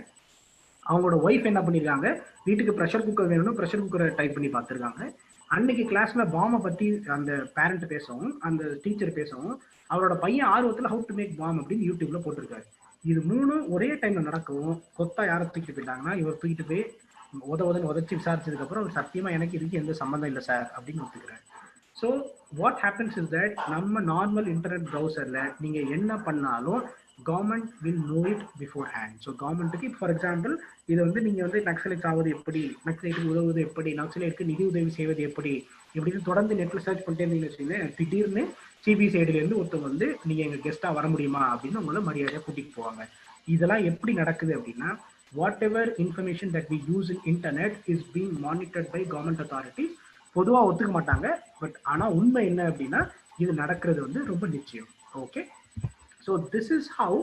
ஸோ இப்போ பிரிசம்ல இந்த Boston bomb blast is a classic example how the government can monitor your data consumption. இல்லை நீங்க என்ன மாதிரி மெட்டா டேட்டா யூஸ் பண்றீங்கன்னு அவங்களால பார்க்க முடியும். இதெல்லாம் தாண்டி அதுக்கும் மேல அப்படிங்கிற மாதிரி இந்த மாதிரி பிரச்சனையெல்லாம் சிக்காம நான் எப்படி இன்டர்நெட்டை யூஸ் பண்றது அப்படின்னு தேவைப்படுறவங்களுக்காக உருவாக்கப்பட்ட ஐடியாவுக்கு பேர் தான் dark net. So it generally uses non-standard communication protocol. So standard communication protocol அப்படின்னு சொல்றோம். ஸ்டாண்டர்ட் கம்யூனிகேஷன் ப்ரோட்டோகால்னா உங்களோட ஐபி அட்ரஸ் மூலியமா இன்டர்நெட் சர்வரோட கனெக்ட் பண்ணுவீங்க. இன்டர்நெட் சர்வர்லேருந்து உங்களுக்கு தேவையான டேட்டா எடுத்துப்பீங்க. அப்போ உங்களை ட்ராக் பண்ணணும்னா உங்களோட ஐபி அட்ரஸ் வச்சு ட்ராக் பண்ணிடலாம். பட் டார்க் நெட்டை பொறுத்த வரைக்கும் என்ன ஆகும் அப்படின்னா உங்களோட ஐபி அட்ரஸை வேற ஒருத்தரோட ஐபி அட்ரஸ் ஆகும். திருப்பி அங்கிருந்து வேற அப்படின்னு ஒருத்தரை ட்ராக் பண்ண ட்ரை பண்றோம்னா ஒரு 20-25 ஐபி அட்ரஸை சுத்தி விடும். உங்களால ஒரிஜினலா யாரு தான் இந்த வேலையை பண்ணா அப்படின்னு கண்டே பிடிக்க முடியாது. That idea is what we call dark net அப்படின்னு சொல்றோம். Content on darknet is encrypted and requires specific browser like Tor browser to access those pages. Tor அப்படிங்கிறது ரொம்ப ஃபேமஸான டார்க்நெட் browser. So the onion ring TOR அப்படின்னு. Onion ring அப்படின்னா ஆனியனோட இது என்ன அப்படின்னா நீங்க அதோட கேரக்டரிஸ்டிக்ஸ் என்னன்னா உரிக்க போயிட்டே இருக்கும், லேயரா போயிட்டே இருக்கும். அந்த மாதிரி தான் டார் ப்ரௌசர் என்ன பண்ணுன்னா உங்களோட ஐபி அட்ரஸை டைரக்டா அந்த வெப்சைட்ஸோட இன்ஃபர்மேஷனுக்கு கொடுக்காம it will encrypt your self. மேல லேயரிங் பண்ணிட்டே இருக்கும். இந்த ஐபிலேருந்து அந்த ஐபி, அந்த ஐபிலேருந்து இந்த ஐபி, இந்த ஐபிலேருந்து இந்த ஐபி அப்படின்னு ஒரு 15-20 ஐபி போய் அந்த ப்ரௌசருக்கு போறதுனால உங்களால ஒரிஜினலா யாரு தான் அதை பண்ணான்னு கண்டுபிடிக்க முடியாது. அந்த ஐபி அட்ரஸும் நார்மலான ஸ்டாண்டர்ட் ஃபார்மேட் ஐபி அட்ரஸ் கிடையாது to track you down. So அதனாலையும் this dark net is used by various people for various purpose. அந்த பர்பஸை பற்றி தான் நம்ம பார்க்குறோம். There are 2 basic applications of dark net. 2 வகையான பீப்புள் டார்க் நெட் யூஸ் பண்றாங்க. ஒன்று என்ன அப்படின்னா it is used by journalist and citizens working in oppressive regimes to communicate without any government censorship. So for example, like there are countries which have very oppressive regime. அவங்க ஊர்ல வந்து government சொல்றதை மட்டும் தான் போடணும், கவர்மெண்ட் செய்யறதை மட்டும் தான் போடணும் அப்படின்னு நிறைய ரெகுலேஷன்ஸ் இருக்கக்கூடிய கண்ட்ரிஸ் இருக்காங்க. அந்த மாதிரி கண்ட்ரிஸ் இருக்கக்கூடிய ஜேர்னலிஸ்ட் அண்ட் சிட்டிசன் என்ன பண்றாங்கன்னா டார்க் நெட்டை யூஸ் பண்ணி அவங்களோட டேட்டாவை ஷேர் பண்றாங்க. அதனால கவர்மெண்டால யார் இந்த டேட்டாவை ஷேர் பண்றாங்கன்னு கண்டுபிடிக்க முடியாது. That is one application. Researchers and students to do research on sensitive topics. இப்போ ரொம்ப சென்சிட்டிவான டாபிக்ஸ் இருக்கு, அதை வந்து கவர்மெண்டோட இது ஐடியாவுக்கு இல்லாம ரிசர்ச் பண்ணணும் அப்படின்னா அதை யூஸ் பண்ணிக்கிறாங்க. law enforcement agencies and access control blocked. Okay, law enforcement agencies, நிறைய law enforcement agencies என்ன பண்றாங்க இந்த டார்க் நெட்டை யூஸ் பண்ணி அவங்களோட கம்யூனிகேஷன் பண்றாங்க so that it will not be tracked by the any other enemy governments or something. So this idea வந்து transparent and the legitimate use of dark net use பண்றாங்க. ஆனா தப்பான பர்பஸ்க்காக இல்ல, சரியான பர்பஸ்க்கு. This is one side of dark net. And the second side is, however, it is surrounded by concerns over anonymity, heaven for illicit activity, technical challenges to establish digital evidence in court, privacy and ethical concern, and use of cryptocurrency. But அதோட dark side என்ன பிரச்சனை அப்படின்னா ஒன்னு it gives anonymity. யார் பண்றான்னு நம்மளோட IP address வச்சு கண்டுபிடிக்க முடியாது. So it is anonymous transactions. Heaven for illicit activity. அப்போ நிறைய பேர் என்ன பண்றாங்கன்னா டார்க் நெட்ல வெப்சைட்ஸை ஹோஸ்ட் பண்றாங்க. அந்த வெப்சைட்ஸ் மூலியமா என்ன பண்றாங்க அப்படின்னா ட்ரக்ஸ் விற்கிறாங்க, ஆர்ம்ஸ் விற்கிறாங்க, வைல்ட் லைஃப் பார்ட்ஸ் விற்கிறாங்க. இதெல்லாம் நீங்க அமேசான்லயும் பிளிப்கார்ட்லயும் போட முடியாது. ஒரு நவீன வகை துப்பாக்கி கிடைக்குது, இல்ல காண்டாமிருகத்தோட கொம்பு வாங்கி கொள்கிறீர்களா அப்படின்னு நம்மளோட பிளிப்கார்ட்லயோ அமேசான்லயோ சேல் பண்ண முடியாது. இந்த மாதிரி இல்லீகல் ஐட்டம்ஸ் சேல் பண்றதுக்கும் இல்ல இப்போ ஐசிஸ் மாதிரியான டெரரிஸ்ட் ஆர்கனைசேஷன் அவங்களோட டாக்டரேஷனும் அவங்களோட கம்யூனிகேஷனையும் எதில் வச்சுக்கிறாங்கன்னா டார்க் நெட்ல வச்சுக்கிறாங்க. So and technical challenges to establish digital evidence in court. இது வந்து ரொம்ப அனானிமஸான ஒரு டிரான்சாக்ஷனால இவர் தான் இந்த டிரான்சாக்ஷனை பண்ணாரு இல்ல இவர் தான் இந்த பொருளை வாங்கினாருன்னு எஸ்டாப்ளிஷ் பண்றது ரொம்ப சிரமமான காரியமா இருக்கு. Privacy and ethical concerns. At the same time privacy and ethical concerns இருக்கு. And use of crypto currency. நம்ம முன்னாடியே பார்த்தோம் ஏன் ஆர்பிஐ கிரிப்டோ கரன்சி பேன் பண்ணி வச்சிருந்தாங்க அப்படின்னு பாக்குறோம்னா இந்த கிரிப்டோ கரன்சி யார் கிட்ட போகுது, யார் வாங்குறாங்க, யார் விற்கிறாங்க அப்படின்னு ஆர்பிஐக்கு எந்த கண்ட்ரோலும் கிடையாது. அப்ப என்னன்னா இப்போ நீங்க ஃபார் எக்ஸாம்பிள் இப்போ ஆன்லைன்ல நீங்க ஒரு வைல்ட் லைஃப் பார்ட்டே வாங்குறீங்கன்னு வச்சுக்கோங்களேன். The moment you pay through your account, உங்களோட அக்கௌண்ட்ல இருந்து பே பண்றீங்க அப்படின்னா இந்த அக்கௌண்ட் தான் இந்த டிரான்சாக்ஷனுக்கு யூஸ் ஆயிருக்கு அப்படின்னு லா என்ஃபோர்ஸ்மெண்ட் ஏஜென்சிஸ் கண்டுபிடிச்சிட்டாங்கன்னா it is easy to track you down and it is easy to arrest you also. But at the same time என்ன நடக்குது அப்படின்னா கிரிப்டோ கரன்சில பே பண்றீங்கன்னு வச்சுக்கோங்க, ஒரு 0.5 பிட்காயின் பே பண்றீங்க, ஒரு ஃபாரின்ல இருக்கக்கூடிய ஒரு பிட்காயின் எக்ஸ்சேஞ்ச்ல இருந்து நீங்க பிட்காயினை வாங்கி இதுக்கு பே பண்றீங்கன்னா நம்மளால என்ன பண்ண முடியாதுன்னா யாரு பே பண்ணாங்க, எவ்வளவு பே பண்ணாங்க, எதுக்காக பே பண்ணாங்கன்னு கண்டுபிடிக்க முடியல. So this is the major challenge that is associated with darknet.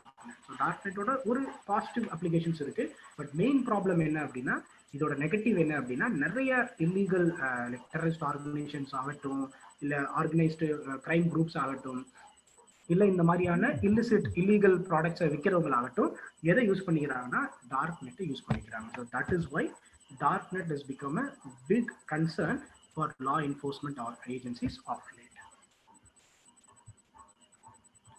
What is Gandambirigam? Gandambirigam is rhinoceros.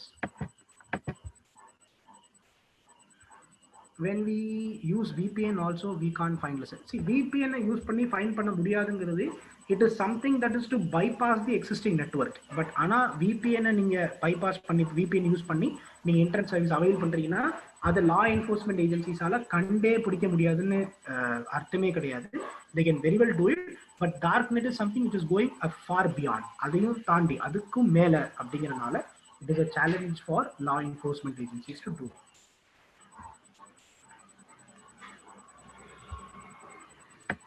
In North Korea, definitely North Korea நீங்க டார்க் வெப் யூஸ் பண்ணி தான் உண்மையை உலகத்துக்கு சொல்ல வேண்டியிருக்கும். So that North Korea is a classic example. Somebody has asked me privately darknet எப்படி use பண்றதுன்னு. darknet use பண்றதுலாம் தப்புங்க, அதை வந்து பண்ணாதீங்க. பிகாஸ் இந்தியாவில் நிறைய இப்போ டார்னு ஒரு விஷயம் பார்த்துட்டோம்னா, இந்த onion ring browser it's a very famous browser.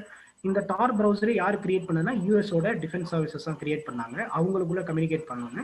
So there is a famous saying that நீங்கள் டார்ல எதை நீங்கள் ரொம்ப சீக்ரெட்டாக நினச்சி பண்ணுறீங்களோ அதையே லா என்ஃபோர்ஸ்மெண்ட் ஏஜென்சிஸ் வந்து வாட்ச் பண்ண தான் செய்கிறாங்க அப்படின்னு சொல்லிட்டு. So don't try to use darknet because using the darknet itself that you want to hide something from somebody. So I personally don't not recommend you to use darknet. Tamil Rocker is kind of darknet. Tamil Rocker வந்து darknet கிடையாது, surface வெப்ல தான் இருக்கு. யார் வேணாலும் கூகுள்ல search பண்ணி அப்படி இப்படி தேடி பண்ணிக்கலாம் அப்படின்னு. பட் டார்க்நெட்னா உங்களுக்கு குரோம்லயோ ஃபயர்பாக்ஸ்லயோ ஓப்பனே ஆகாது. It can only be used in specific browsers like Tor மாதிரியான browsersலாம் இருக்கும். UC browser இல்ல UC browserலாம் கிடையாதுங்க. UC, Firefox, Mozilla, Chrome அதெல்லாம் எதுவுமே கிடையாது.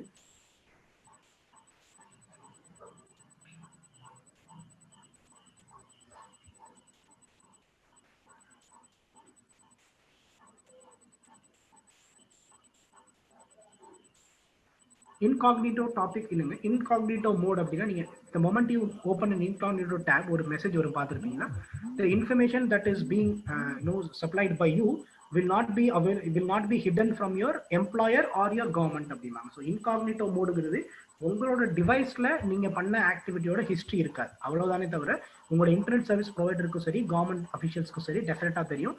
நீங்க இன்காக்னிட்டோ டேப்ல ஒர்க் பண்ணாலும் they will get to know the detail.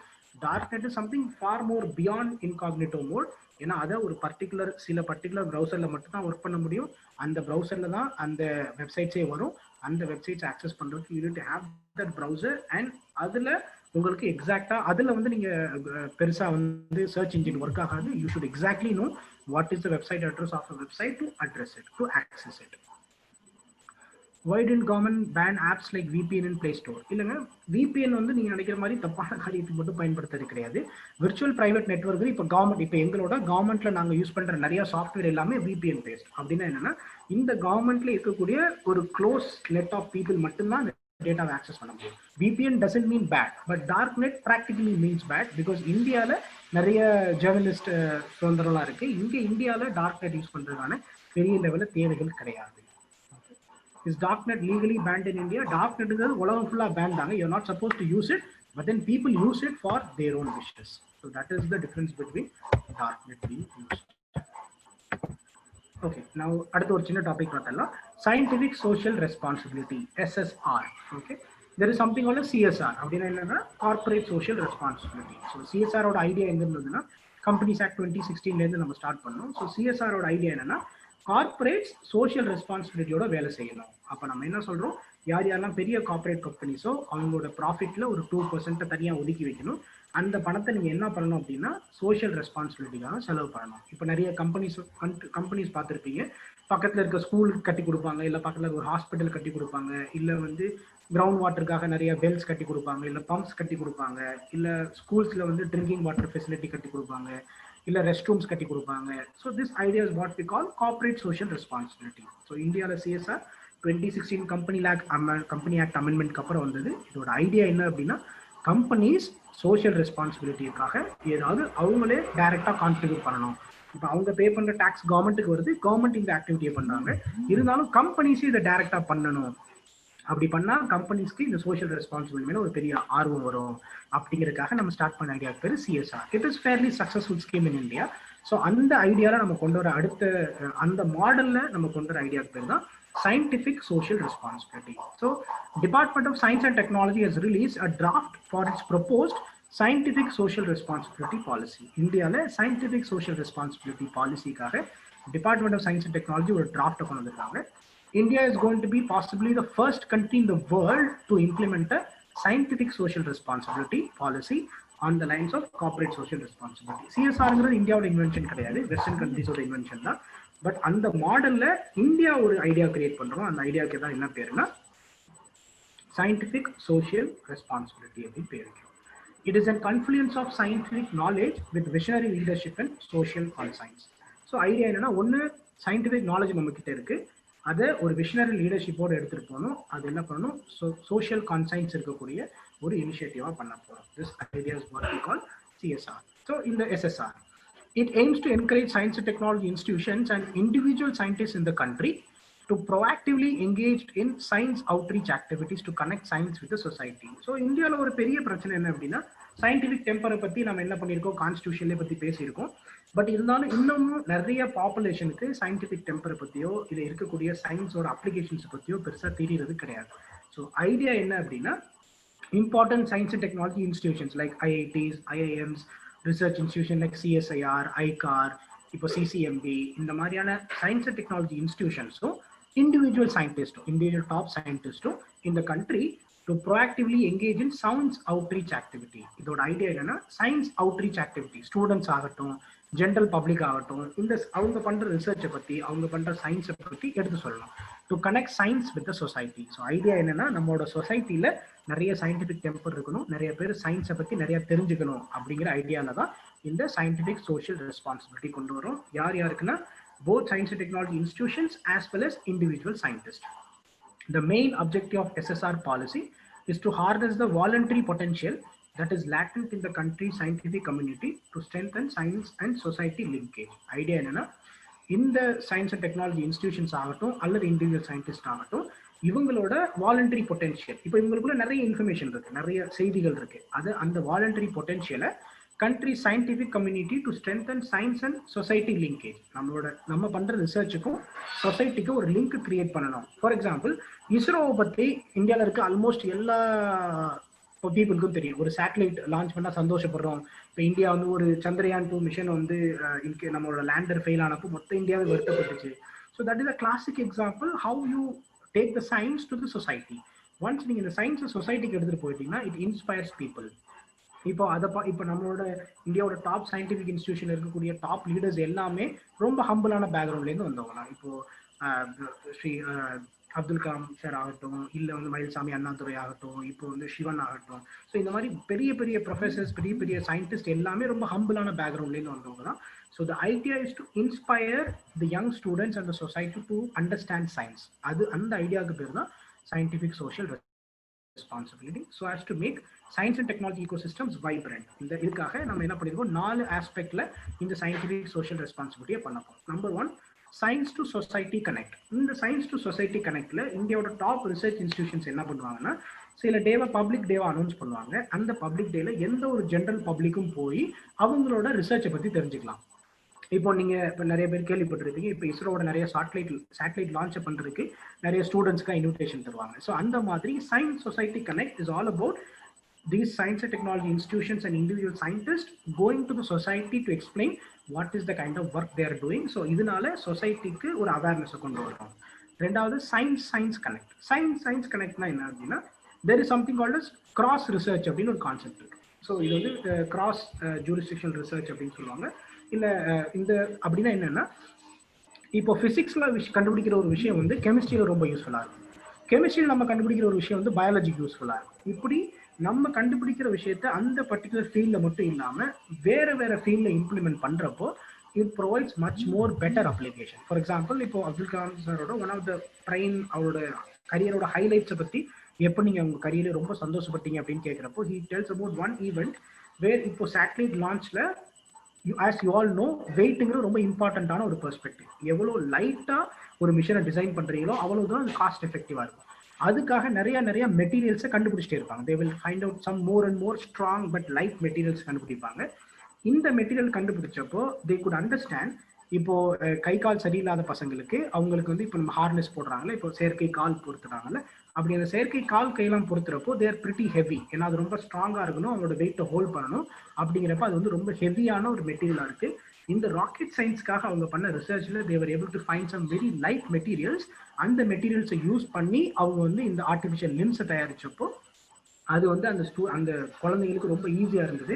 அது மூலிமா அவங்க சிறகடிச்சு பறந்தாங்க. ஸோ அது வந்து என்னோட கரியர்லேயே ரொம்ப ஒரு சந்தோஷமான ஒரு மொமெண்ட் அப்படின்னு அப்துல் கலாம் சார் சொல்லியிருக்காரு. ஸோ சயின்ஸ் கனெக்ட் அப்படின்னா என்னன்னா, ஒரு சயின்டிஃபிக் ஃபீல்டில் நம்ம கண்டுபிடிக்கிற பெரிய விஷயங்களை மற்ற சயின்டிஃபிக் ஃபீல்ட்லையும் அப்ளிகேஷன் பண்ணுறோம். So that idea is what we call science connect. அப்படின்னா ஒரு சயின்டிஃபிக் இன்ஸ்டியூஷன் மற்ற சயின்டிஃபிக் இன்ஸ்டியூஷன்ஸுக்கு போய் அங்கே உள்ள டெக்னாலஜி கற்றுக்குவாங்க, அங்கே உள்ள அண்டர்ஸ்டாண்டிங் பண்ணிப்பாங்க. So we will get more and more cross research. And then society science connect. ரெண்டாவது பக்கம் சொசைட்டியில் இப்போ நம்ம நிறைய பேப்பரில் படிச்சிருப்போம். ஒரு 10வது படிக்கிற பையன் வந்து தண்ணியில் ஒரு சைக்கிளை கண்டுபிடிச்சாரு, இல்லை வந்து ஒரு காலேஜ் படிக்கிற பையன் வந்து 1 லிட்டர் பெட்ரோல் 1000 கிலோமீட்டர் போகிற பைக் கண்டுபிடிச்சார் அப்படிலாம் படிக்கிறோம். பட் அதெல்லாம் பெரிய லெவல் என்ன வர்றது கிடையாதுன்னா, ப்ராடக்ட்ஸாக வர்றது கிடையாது. என்ன காரணம் அப்படின்னா, இந்த சொசைட்டியில் there are lot of frugal innovations இருக்கு. இந்த இன்னோவேஷன்ஸ் வந்து மெயின் ஸ்ட்ரீம் சயின்ஸ் ரிசர்ச்சுக்கு போய் சேர்றது கிடையாது.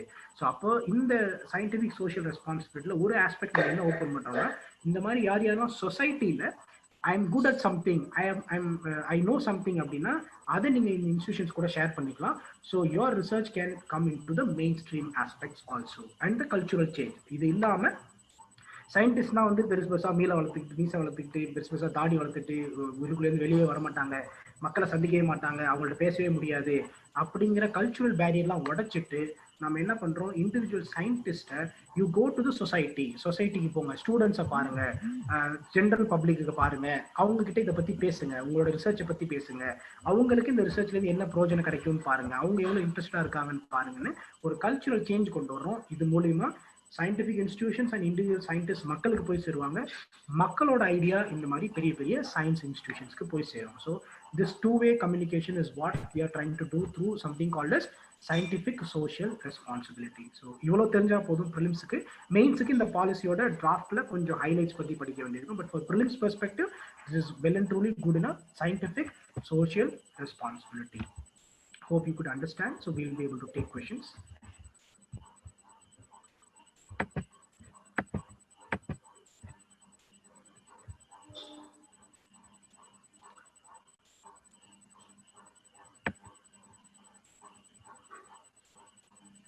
Jaipur foot heart stent prosthetic hero movie, அது வந்து ப்ராஸ்தட்டிக் லிம்ஸ் அப்படின்னு சொல்கிறோம். Prosthetic limbs and artificial limbs அப்படின்னு அதில் நிறைய விஷயங்கள் பண்ணுறோம். லாஸ்ட் பாயிண்ட் கல்ச்சுரல் சேஞ்சுனா என்னென்னா, சயின்டிஃபிக் இன்ஸ்டியூஷன் தான் சயின்டிஃபிக் ரிசர்ச் மட்டும் தான் பண்ணுவாங்க. இப்போ ஒரு பெரிய இன்ஸ்டியூஷனுக்குள்ள உங்களுக்கு உள்ளே விட மாட்டாங்க, வாசலை நிறுத்திடுவாங்க, யார் நீ எதுக்கு போகிற அப்படின்னு சொல்லிட்டு. பட் ஃபார் எக்ஸாம்பிள் சொல்கிறேன், சிசிஎம்பின்னு ஒரு இன்ஸ்டியூஷன் இருக்காங்க. ஓகே, ஸோ இந்த ஹைதராபாத்ல இருக்கக்கூடிய செல்லுலார் மாலிகுலர் பயாலஜிக்காக centre for cellular and molecular biology அப்படின்னு இந்தியாவில் one of the top biotechnology institution. So அவங்க என்ன பண்ணுறாங்கன்னா, வருஷத்துக்கு ஒரு நாளை they will host it as a general public meeting பண்ணக்கூடிய ஒரு நாளாக ஒதுக்குறாங்க. அந்த எதுக்காக ஒதுக்குறாங்க அப்படின்னு பார்த்தோம் அப்படின்னா, யார் வேணாலும் ஒரு ஜென்ரல் பப்ளிக்ல இருந்து அந்த நாளில் they can go to CCMB to understand சிசிஎம்பியில் என்ன மாதிரி ஒர்க்லாம் பண்ணுறாங்க அப்படின்னு. ஸோ இட்ஸ் ஓப்பன் டே அப்படின்னு திவ்ய பாரதி போட்டுருக்காங்க. So it is something like that. So cultural சேஞ்சில் என்ன கொண்டு வரணும்னா, பப்ளிக்குக்கும் இந்த சயின்டிஃபிக் கம்யூனிட்டிக்கும் ஒரு கனெக்டை கொண்டு வரணும். அவங்க வேற இவங்க வேறன்னு இருக்கக்கூடாது. ஒரு சோஷியல் ஒரு பப்ளிக்கு ஒரு சயின்டிஃபிக் ஐடியா இருந்தால் அது அந்த இன்ஸ்டியூஷனுக்கு போய் சேரணும். இன்ஸ்டியூஷனில் இருக்கக்கூடிய ஐடியாஸ் யாருக்கு வந்து சேரணும்னா பப்ளிக்கு வந்து சேரணும். இந்த கல்ச்சுரல் சேஞ்சை பண்ண ட்ரை பண்ணுறோம். This idea is what we call scientific and social responsibility. Cultural change is a very important prospect. ஏன்னா நிறைய ஃபாரின் கண்ட்ரீஸ்ல இந்த கல்ச்சுரல் சேஞ்ச் நடந்துருச்சு. பட் இந்தியாவில் இன்னும் பெருசாக நடக்கல. அதுக்காக we are trying for it.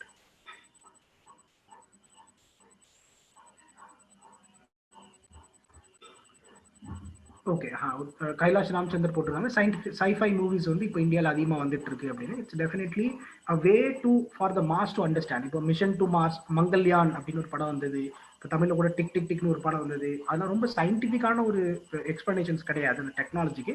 But at least people will be able to understand what we are trying to do, technology எங்கெல்லாம் போயிட்டு இருக்கு அப்படின்னு தெரிஞ்சுக்கிறதுக்கு it is good thing. And இதனால இந்த சயின்டிஸ்ட் வில் அண்டர்ஸ்டாண்ட் சொசைட்டிக்கு என்ன தேவை. ஏன்னா நம்மளோட நிறைய சயின்டிபிக் இன்ஸ்டிடியூஷன்ஸ்ல நிறைய ரிசர்ச் பண்றோம், நிறைய பேப்பர் சப்மிட் பண்றோம். இதனால பீப்புளுக்கு என்ன தேவைன்னா பெரிய லெவல்ல ஒன்றும் டிஃபரன்ஸ் கிடையாது. So when these scientist go to the grass root level, அவங்க புரிஞ்சுப்பாங்க மக்களுக்கு என்ன டெக்னாலஜி தேவை, அதை எப்படி உருவாக்குறது. ரிசர்ச் இதை பத்திலாம் அது ஒரு பக்கம் இருந்தாலுமே கூட மக்களுக்கு தேவையான டெக்னாலஜியை நம்ம மக்களுக்காக கண்டுபிடிக்கணும் அப்படின்னா முதல்ல நம்ம மக்களோட தேவையை தெரிஞ்சுக்கணும். That is one of the heart behind scientific social responsibility. இப்படி பண்றப்போ நிறைய young students will take up the scientific research. அதனால இந்தியா இன்னும் சயின்டிபிக்லி எக்விப்டு நேஷனா மாறும். So that is what we are looking at it.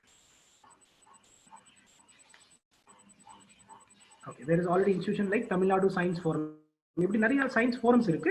But இது எல்லாத்தையும் ஒரு ப்ராப்பரான ஒரு பாலிசி கீழே கொண்டு வரணும். இது வந்து இந்தியா ஃபுல்லா கொண்டு போகணுங்கிற ஐடியாக்காக தான் சயின்டிஃபிக் சோஷியல் ரெஸ்பான்சிபிலிட்டின்னு கொண்டு வந்திருக்கோம். So this is a very novel initiative. So time is 9:10. So if you wish, I will talk about one more topic. Otherwise, we will close for today. Could you please share slide? I will share the slides after the end of the class. Chinese create such a products that are useful for day-to-day activity because China is more a market-oriented thing. So adanale we are doing it.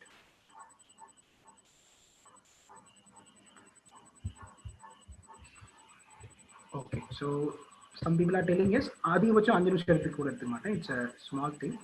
It's a small topic only so that we will be able to complete just 5 minutes. So Samudrayan, it's okay. Nariya people are telling it is okay. Okay, more positive. Okay, we will take it. Samudrayan project அப்படின்னா என்ன அப்படின்னு சொல்லி பார்த்தோம்னா, National Institute of Ocean Technology, an autonomous institution under Ministry of Earth Sciences, has undertaken the Samudrayan project. So Samudrayan project அப்படின்னா என்னன்னா submersible vehicle. இப்போ Titanic படம் பார்த்துருப்பீங்க. முதல்ல அந்த படத்தை காமிக்கிறப்ப என்ன பண்ணுவாங்கன்னா, ஒரு சின்ன ஒரு சப்மர்சிபிள் வெஹிக்கிள் எடுத்துட்டு அந்த ஆழத்துக்கு போய் அந்த டைட்டானிக் கப்பல் எப்படி இருக்கு என்ன இருக்குன்னு ஒரு காண்பாங்க. So that is a classic example of a submersible vehicle. Submersible வெஹிக்கிள்னா இது வந்து சப்மரீன் கிடையாது, சப்மரீன் சைஸுக்கு ரொம்ப பெருசு கிடையாது. சப்மர்சிபிள் வெஹிக்கிள் அப்படின்னா என்னன்னா, அண்டர் வாட்டர் ரிசர்ச்காக வாட்டர் தண்ணியோட கடலோட அடி மட்டத்துக்கு போய் ரிசர்ச் பண்றதுக்கு ஒரு 2-3 பேருக்கு ஒரு குறிப்பிட்ட ஹவர்ஸுக்கு சஸ்டெயின் பண்ற மாதிரி ஆக்சிஜன் கேப்பபிலிட்டி உள்ள ஒரு டிவைஸுக்கு பேரு we call it a submersible vehicle சொல்றோம். So project proposed to send a submersible vehicle with 3 persons to a depth of about 6,000 meters to carry out deep underwater studies. So இதோட idea என்னன்னா, 3 பேர் இது வந்து ஒரு கப்பல்ல இருந்து லான்ச் பண்ணுவாங்க. சமுத்திரயான் ப்ராஜெக்ட்ல நம்ம கண்டுபிடிக்கக்கூடிய இந்த சப்மர்சிபிள் வெஹிக்கிள் இதுல 3 பேர் இருக்கலாம். இதோட பியூட்டி என்னன்னா, இதால 6000 மீட்டருக்கு உள்ள 6000 மீட்டர்னா 6 கிலோமீட்டர் கடலுக்கு அடியில. Because as you know when you go deeper and deeper light இருக்காது, oxygen saturation in the water is very low and at the same time ப்ரெஷரும் இன்க்ரீஸ் ஆகிட்டே இருக்கும் கீழே போக போக. ஸோ இது எல்லாத்தையும் வித்ஸ்டாண்ட் பண்ற மாதிரி நம்ம சப்மர்சிபிள் வெஹிக்கிள்ஸை டிசைன் பண்ண போறோம். The indigenously developed vehicle is capable of crawling on the seabed at the depth of 6 kilometers, 6,000 meters for 72 hours. So இப்போ நார்மலாக நம்ம யூஸ் பண்ணக்கூடிய சப்மரீன்ஸ் எல்லாமே 200 மீட்டர் தான் போக முடியும். அதுக்கு கீழே their propulsion system doesn't work effectively. So அதனால சப்மரீன்ஸால 200 மீட்டர் தான் போய் பண்ண முடியும். டீப் சி மிஷன் போகணும், நம்ம ரொம்ப ஆழத்துக்கு போய் ரிசர்ச் எல்லாம் பண்ணணும்னா அதுக்குன்னு ஸ்பெசிஃபிக்கா சப்மர்சிபிள் வெஹிக்கிளை உருவாக்குறோம். இது வந்து ஒரு கப்பல்ல இருந்து லான்ச் பண்ணக்கூடிய குட்டி வெஹிக்கிளா இருக்கும். இதுல 3 பேர் இருக்கலாம். 6,000 மீட்டர்ஸ் வரைக்கும் உள்ள போக முடியும். நம்மளால என்ன பண்ண முடியும்னா 72 hours வரைக்கும் தொடர்ந்து நம்மளால சீ ஃப்ளோர்ல ரிசர்ச் பண்ண முடியும். So this is the beauty of this Samudrayan projectல நம்ம டிசைன் பண்ணக்கூடிய submersible vehicle. It will be part of 6,000 crore deep ocean mission. It is expected to be undertaken by 2021-22. 2021-22ல நம்ம இந்த டீப் ஓஷன் மிஷனுக்கு கீழே இந்த சப்மர்சிபிள் வெஹிக்கிளை கிரியேட் பண்ண போறோம். 6,000 கோடி ரூபாய் பணம் ஒதுக்கி இருக்கும் டீப் ஓஷன் மிஷன்ல. அதுல ஒரு பார்ட் எதுக்கு செலவிட போறோம்னா இந்த சப்மர்சிபிள் வெஹிக்கிள்ஸை உருவாக்குறதுக்காக. So when we create this submersible vehicle, it will be very efficient in India's research in underwater. ஏன்னா இப்போ உலகம் ஃபுல்லா வந்து அண்டர் வாட்டர் ரிசர்ச் வந்து நிறைய பேர் பண்ணிட்டு இருக்காங்க. அதுல இந்தியாவும் இன்னும் பெட்டரா பண்ணணும் அப்படிங்கிறதுக்காக கிரியேட் பண்றோம். இந்த பிக்சர்ல ஒரு மேல ஒரு டிவைஸ் தெரியுதுல, it looks something like that. It is a part of Ministry of Earth Sciences pilot project for deep ocean mining for rare mineral. எதுக்காக இதை நம்ம கிரியேட் பண்றோம்? வை டு வி நீட் இந்த சப்மர்சிபிள்னா there is something called as deep ocean mining for rare minerals. இப்போ நம்மளோட minerals எல்லாமே இப்போ நம்ம கிரவுண்ட் லெவல்ல நிறைய இடத்துல எக்ஸ்ப்ளோர் பண்றோம், அண்டர் கிரவுண்ட்ல எக்ஸ்ப்ளோர் பண்றோம். பட் நம்ம என்ன கண்டுபிடிக்கிறோம் அப்படின்னா, நம்ம லேண்ட்ல இருக்கக்கூடிய ரிசோர்ஸை விட கடலுக்கு அடியில் ஏகப்பட்ட ரிசோர்சஸ் இருக்கு. there are plenty of resources under sea. அதை எக்ஸ்ப்ளோர் பண்றதுக்கு நம்ம கிட்ட என்ன கிடைக்கணும்னா, நம்ம கிட்ட மெஷினரிஸ் வேணும். So that is why we are doing something called as this submersible vehicle. இந்த சமுத்திரயான் ப்ராஜெக்ட் அப்படிங்கிற ப்ராஜெக்ட்டுக்கு பேர்ல பண்றோம். It proposes to carry 3 person in a submersible vehicle to a depth of 6,000 meters for 72 hours under sea. So 72 hours survey ஆகக்கூடிய 6000 metre வரைக்கும் கீழே போய் research பண்ணக்கூடிய ஒரு சப்மர்சிபிள் வெஹிக்கிள் உருவாக்குறோம். The project is expected to become reality by 21-22 நம்ம இந்த submersible vehicle உருவாக்கிறோம்னு கான்ஃபிடென்ட்டா இருக்கும். The project is undertaken by National Institute of Ocean Technology and இதோட எய்ம் என்னன்னா, exploration of polymetallic nodules also called as manganese nodules from the ocean. So ஓஷன்ல முன்னாடியே பார்த்தோம், நிறைய rare minerals வந்து நம்ம லேண்ட்ல ரொம்ப ரேரா இருக்கக்கூடிய மினரல்ஸ் வந்து சீல ரொம்ப அபண்டன்டா இருக்கு. அது அபண்டன்டா இருக்குன்னா அங்க முதல்ல ரீச் பண்ணணும், அங்க நிறைய ரிசர்ச் பண்ணணும். அது எல்லாத்தையும் பண்றதுக்காக நம்ம இந்த டிவைஸை உருவாக்குறோம். முக்கியமா எதுக்காக உருவாக்குறோம்னா, exploration of polymetallic nodules. So polymetallic nodules அப்படின்னா என்னன்னா, பல மெட்டல் சேர்ந்து இருக்கக்கூடிய டெபாசிட்ஸ் வந்து சீல இருக்கு. அதுக்கு பேரு பாலிமெட்டாலிக் நாடியூல்ஸ் சொல்றோம். They're also called as manganese nodules. ஏன் மேங்கனீஸ் நாடியூல்ஸ் சொல்றோம்னா, பிரைமரியா இந்த பாலிமெட்டாலிக் நாடியூல்ஸ்ல இப்போ இப்போ மேங்கனீஸ் இருக்கு, நிறைய அதர் மினரல்ஸ் இருக்கு. The prime mineral is manganese. அதனால we call it as manganese nodules சொல்றோம், மேங்கனீஸ் நாடியூல்ஸ் சொல்றோம். ஸோ இந்த பாலிமெட்டாலிக் நாடியூல்ஸ் இந்தியன் ஓஷன் ரீஜன்ல ஏகப்பட்டது இருக்கு. India also has got permission from international seabed authority கிட்ட இருந்து நம்ம நிறைய ஏரியாவுக்கு பர்மிஷன் வாங்கியிருக்கோம் இந்த மைனிங் பண்றதுக்காக. So India is one of the few developing countries to explore polymetallic nodules. Developed countries கிட்ட தான் இந்த டெக்னாலஜி இருக்கு. India is one of the very few developing countries to have the technology to access this polymetallic nodules. So இந்த polymetallic nodules நம்மளால சக்சஸ்ஃபுல்லா mining பண்ண முடிஞ்சது அப்படின்னா நம்மளோட ஓன் இண்டஸ்ட்ரியல் செக்டாருக்கு யூஸ் ஆகும் அண்ட் நம்மளால நிறைய எக்ஸ்போர்ட்டும் பண்ண முடியும். ஏன்னா இது நம்ம ஊரை சுற்றி நம்மளோட இந்தியன் ஓஷன் ரீஜன்ல நிறைய இருக்கு. நம்மளோட எக்ஸ்க்ளூசிவ் எக்கனாமிக் ஜோனை தாண்டி இருக்க ஏரியாலையும் நிறைய இருக்கு. பட் இந்தியா வந்து இந்த சென்ட்ரல் இந்தியன் ஓஷன் ரீஜன்ல ஏகப்பட்ட ஏரியாவுக்கு நம்ம லைசன்ஸ் வாங்கியிருக்கோம் இன்டர்நேஷனல் சீபெட் அத்தாரிட்டி கிட்டே இருந்து. எதுக்காகனா இந்த பாலிமெட்டாலிக் நாடியூல்ஸை எக்ஸ்ட்ராக்ட் பண்ணி கமர்ஷியலா வயபிள் ப்ராடக்ட்ஸா உருவாக்குறதுக்காக. ஸோ அப்படி உருவாக்குறப்போ இந்த சமுத்திரயான் வந்து எப்படி நம்ம ககன்யான் ப்ராஜெக்ட் பத்தி பார்த்தோம், சந்திரயான், மங்கள்யான் மாதிரி இது ஒரு ஃபிளாக்ஷிப் ப்ராஜெக்டா இருக்க போது இந்த ப்ராஜெக்டோட சக்சஸை பொறுத்து will be able to explore the polymetallic nodules or manganese nodules கமர்ஷியலா யூஸ் பண்ணக்கூடிய வயபிலிட்டி வரும். So this idea is what we call Samudrayan project. Space defense தாண்டி இந்த வருஷம் இந்தியாவுக்கு வந்து one of the very important project வந்து project. Nodules அப்படின்னா simply called ஒரு பாறை மாதிரி வச்சுக்கோங்களேன், simply called as deposits. So that is what we call nodules அப்படின்னு சொல்றோம். பாலிமெட்டாலிக் ஏகப்பட்ட மினரல்ஸ் இருக்கு, கோபால்ட், மேங்கனீஸ், நிக்கல், அது மாதிரி நிறைய மினரல்ஸ் இருக்கு. அதுல பாலிமெட்டாலிக் நாடியூல்ஸ் என்ன இருக்குன்னா மேங்கனீஸ் இருக்கு. மேங்கனீஸ் ஆஸ் யூ நோ இது வந்து நம்ம கிட்ட அவ்வளோ டெபாசிட். இது நம்ம மேங்கனீஸ், நிக்கல், கோபால்ட் மாதிரியான இதுல இருக்கக்கூடிய மினரல்ஸ் நம்மளால எக்ஸ்ப்ளாய்ட் பண்ணா நம்மளோட இண்டஸ்ட்ரிக்கு இது ஒரு பெரிய ஹெல்ப்பா இருக்கும் அண்ட் இதை நம்ம எக்ஸ்போர்ட்டும் பண்ண முடியும். So it is going to make more and more இன்னுமே நம்ம நிறைய ஓர்ஸ் வந்து இம்போர்ட் பண்ணிட்டு இருக்கோம். we are import dependent. So நம்மளோட ரிசோர்ஸ் இண்டிபெண்டன்சி இல்லாமல் இருக்கிறதுக்கு this is going to be very very important. What are the threats of marine species while exploring? இப்போ இது வந்து one of the real concern all over the world. But நம்ம இன்னும் ரொம்ப சின்ன லெவலில் தான் பண்ணிட்டு இருக்கோம். ஸோ பட் இன் ஃபியூச்சர்ல டெஃபினட்டா as Udaykumar is telling, we will look at the sustainable exploring this minerals so that we will not affect the marine species too much. Marine species பெருசா affect பண்ணா நம்ம எக்ஸ்ப்ளோரேஷன் பண்றதுக்கு தான் try பண்றோம். So that is the prime idea that we have behind Samudrayan project. So this is we are going to create a submersible vehicle 6000 metre வரைக்கும் போகும். அதால 72 மணி நேரம் வரைக்கும் அதுல 3 பேர் இருக்க முடியும். இது மெயினா எதுக்காக கிரியேட் பண்றோம்னா so that we will be able to polymetallic nodules in the Indian Ocean region. Why 6,000 crore for one vehicle? இல்லைன்னா டீப் சி மிஷன் ஒரு மிஷன் இருக்கு, அதுக்கு 6000 கோடி ஒதுக்கி இருக்கும். அதுக்கு கீழே நிறைய ஆக்டிவிட்டி பண்றோம். இப்போ ஃப்ளோரை வந்து மேப்பிங் பண்றோம், ஓஷன் ஃப்ளோரோட எக்ஸ்ப்ளோரேஷனுக்கு செலவு பண்றோம், இப்படி நிறைய பண்றோம். அதுல ஒரு சின்ன பார்ட் ப்ரொடக்ஷன் ஆஃப் தீஸ் இந்த சப்மர்சிபிள் வெஹிக்கிள் உருவாக்குறது. 6000 கோடியும் அப்படியே செலவழிச்சு உருவாக்கல. we are going to create the deep ocean mission ஒரு பெரிய மிஷன். அதுல ஒரு பார்ட் எதுக்கு சப்மர்சிபிள் வெஹிக்கிளுக்கு செலவு. I think we have come to the end of the session.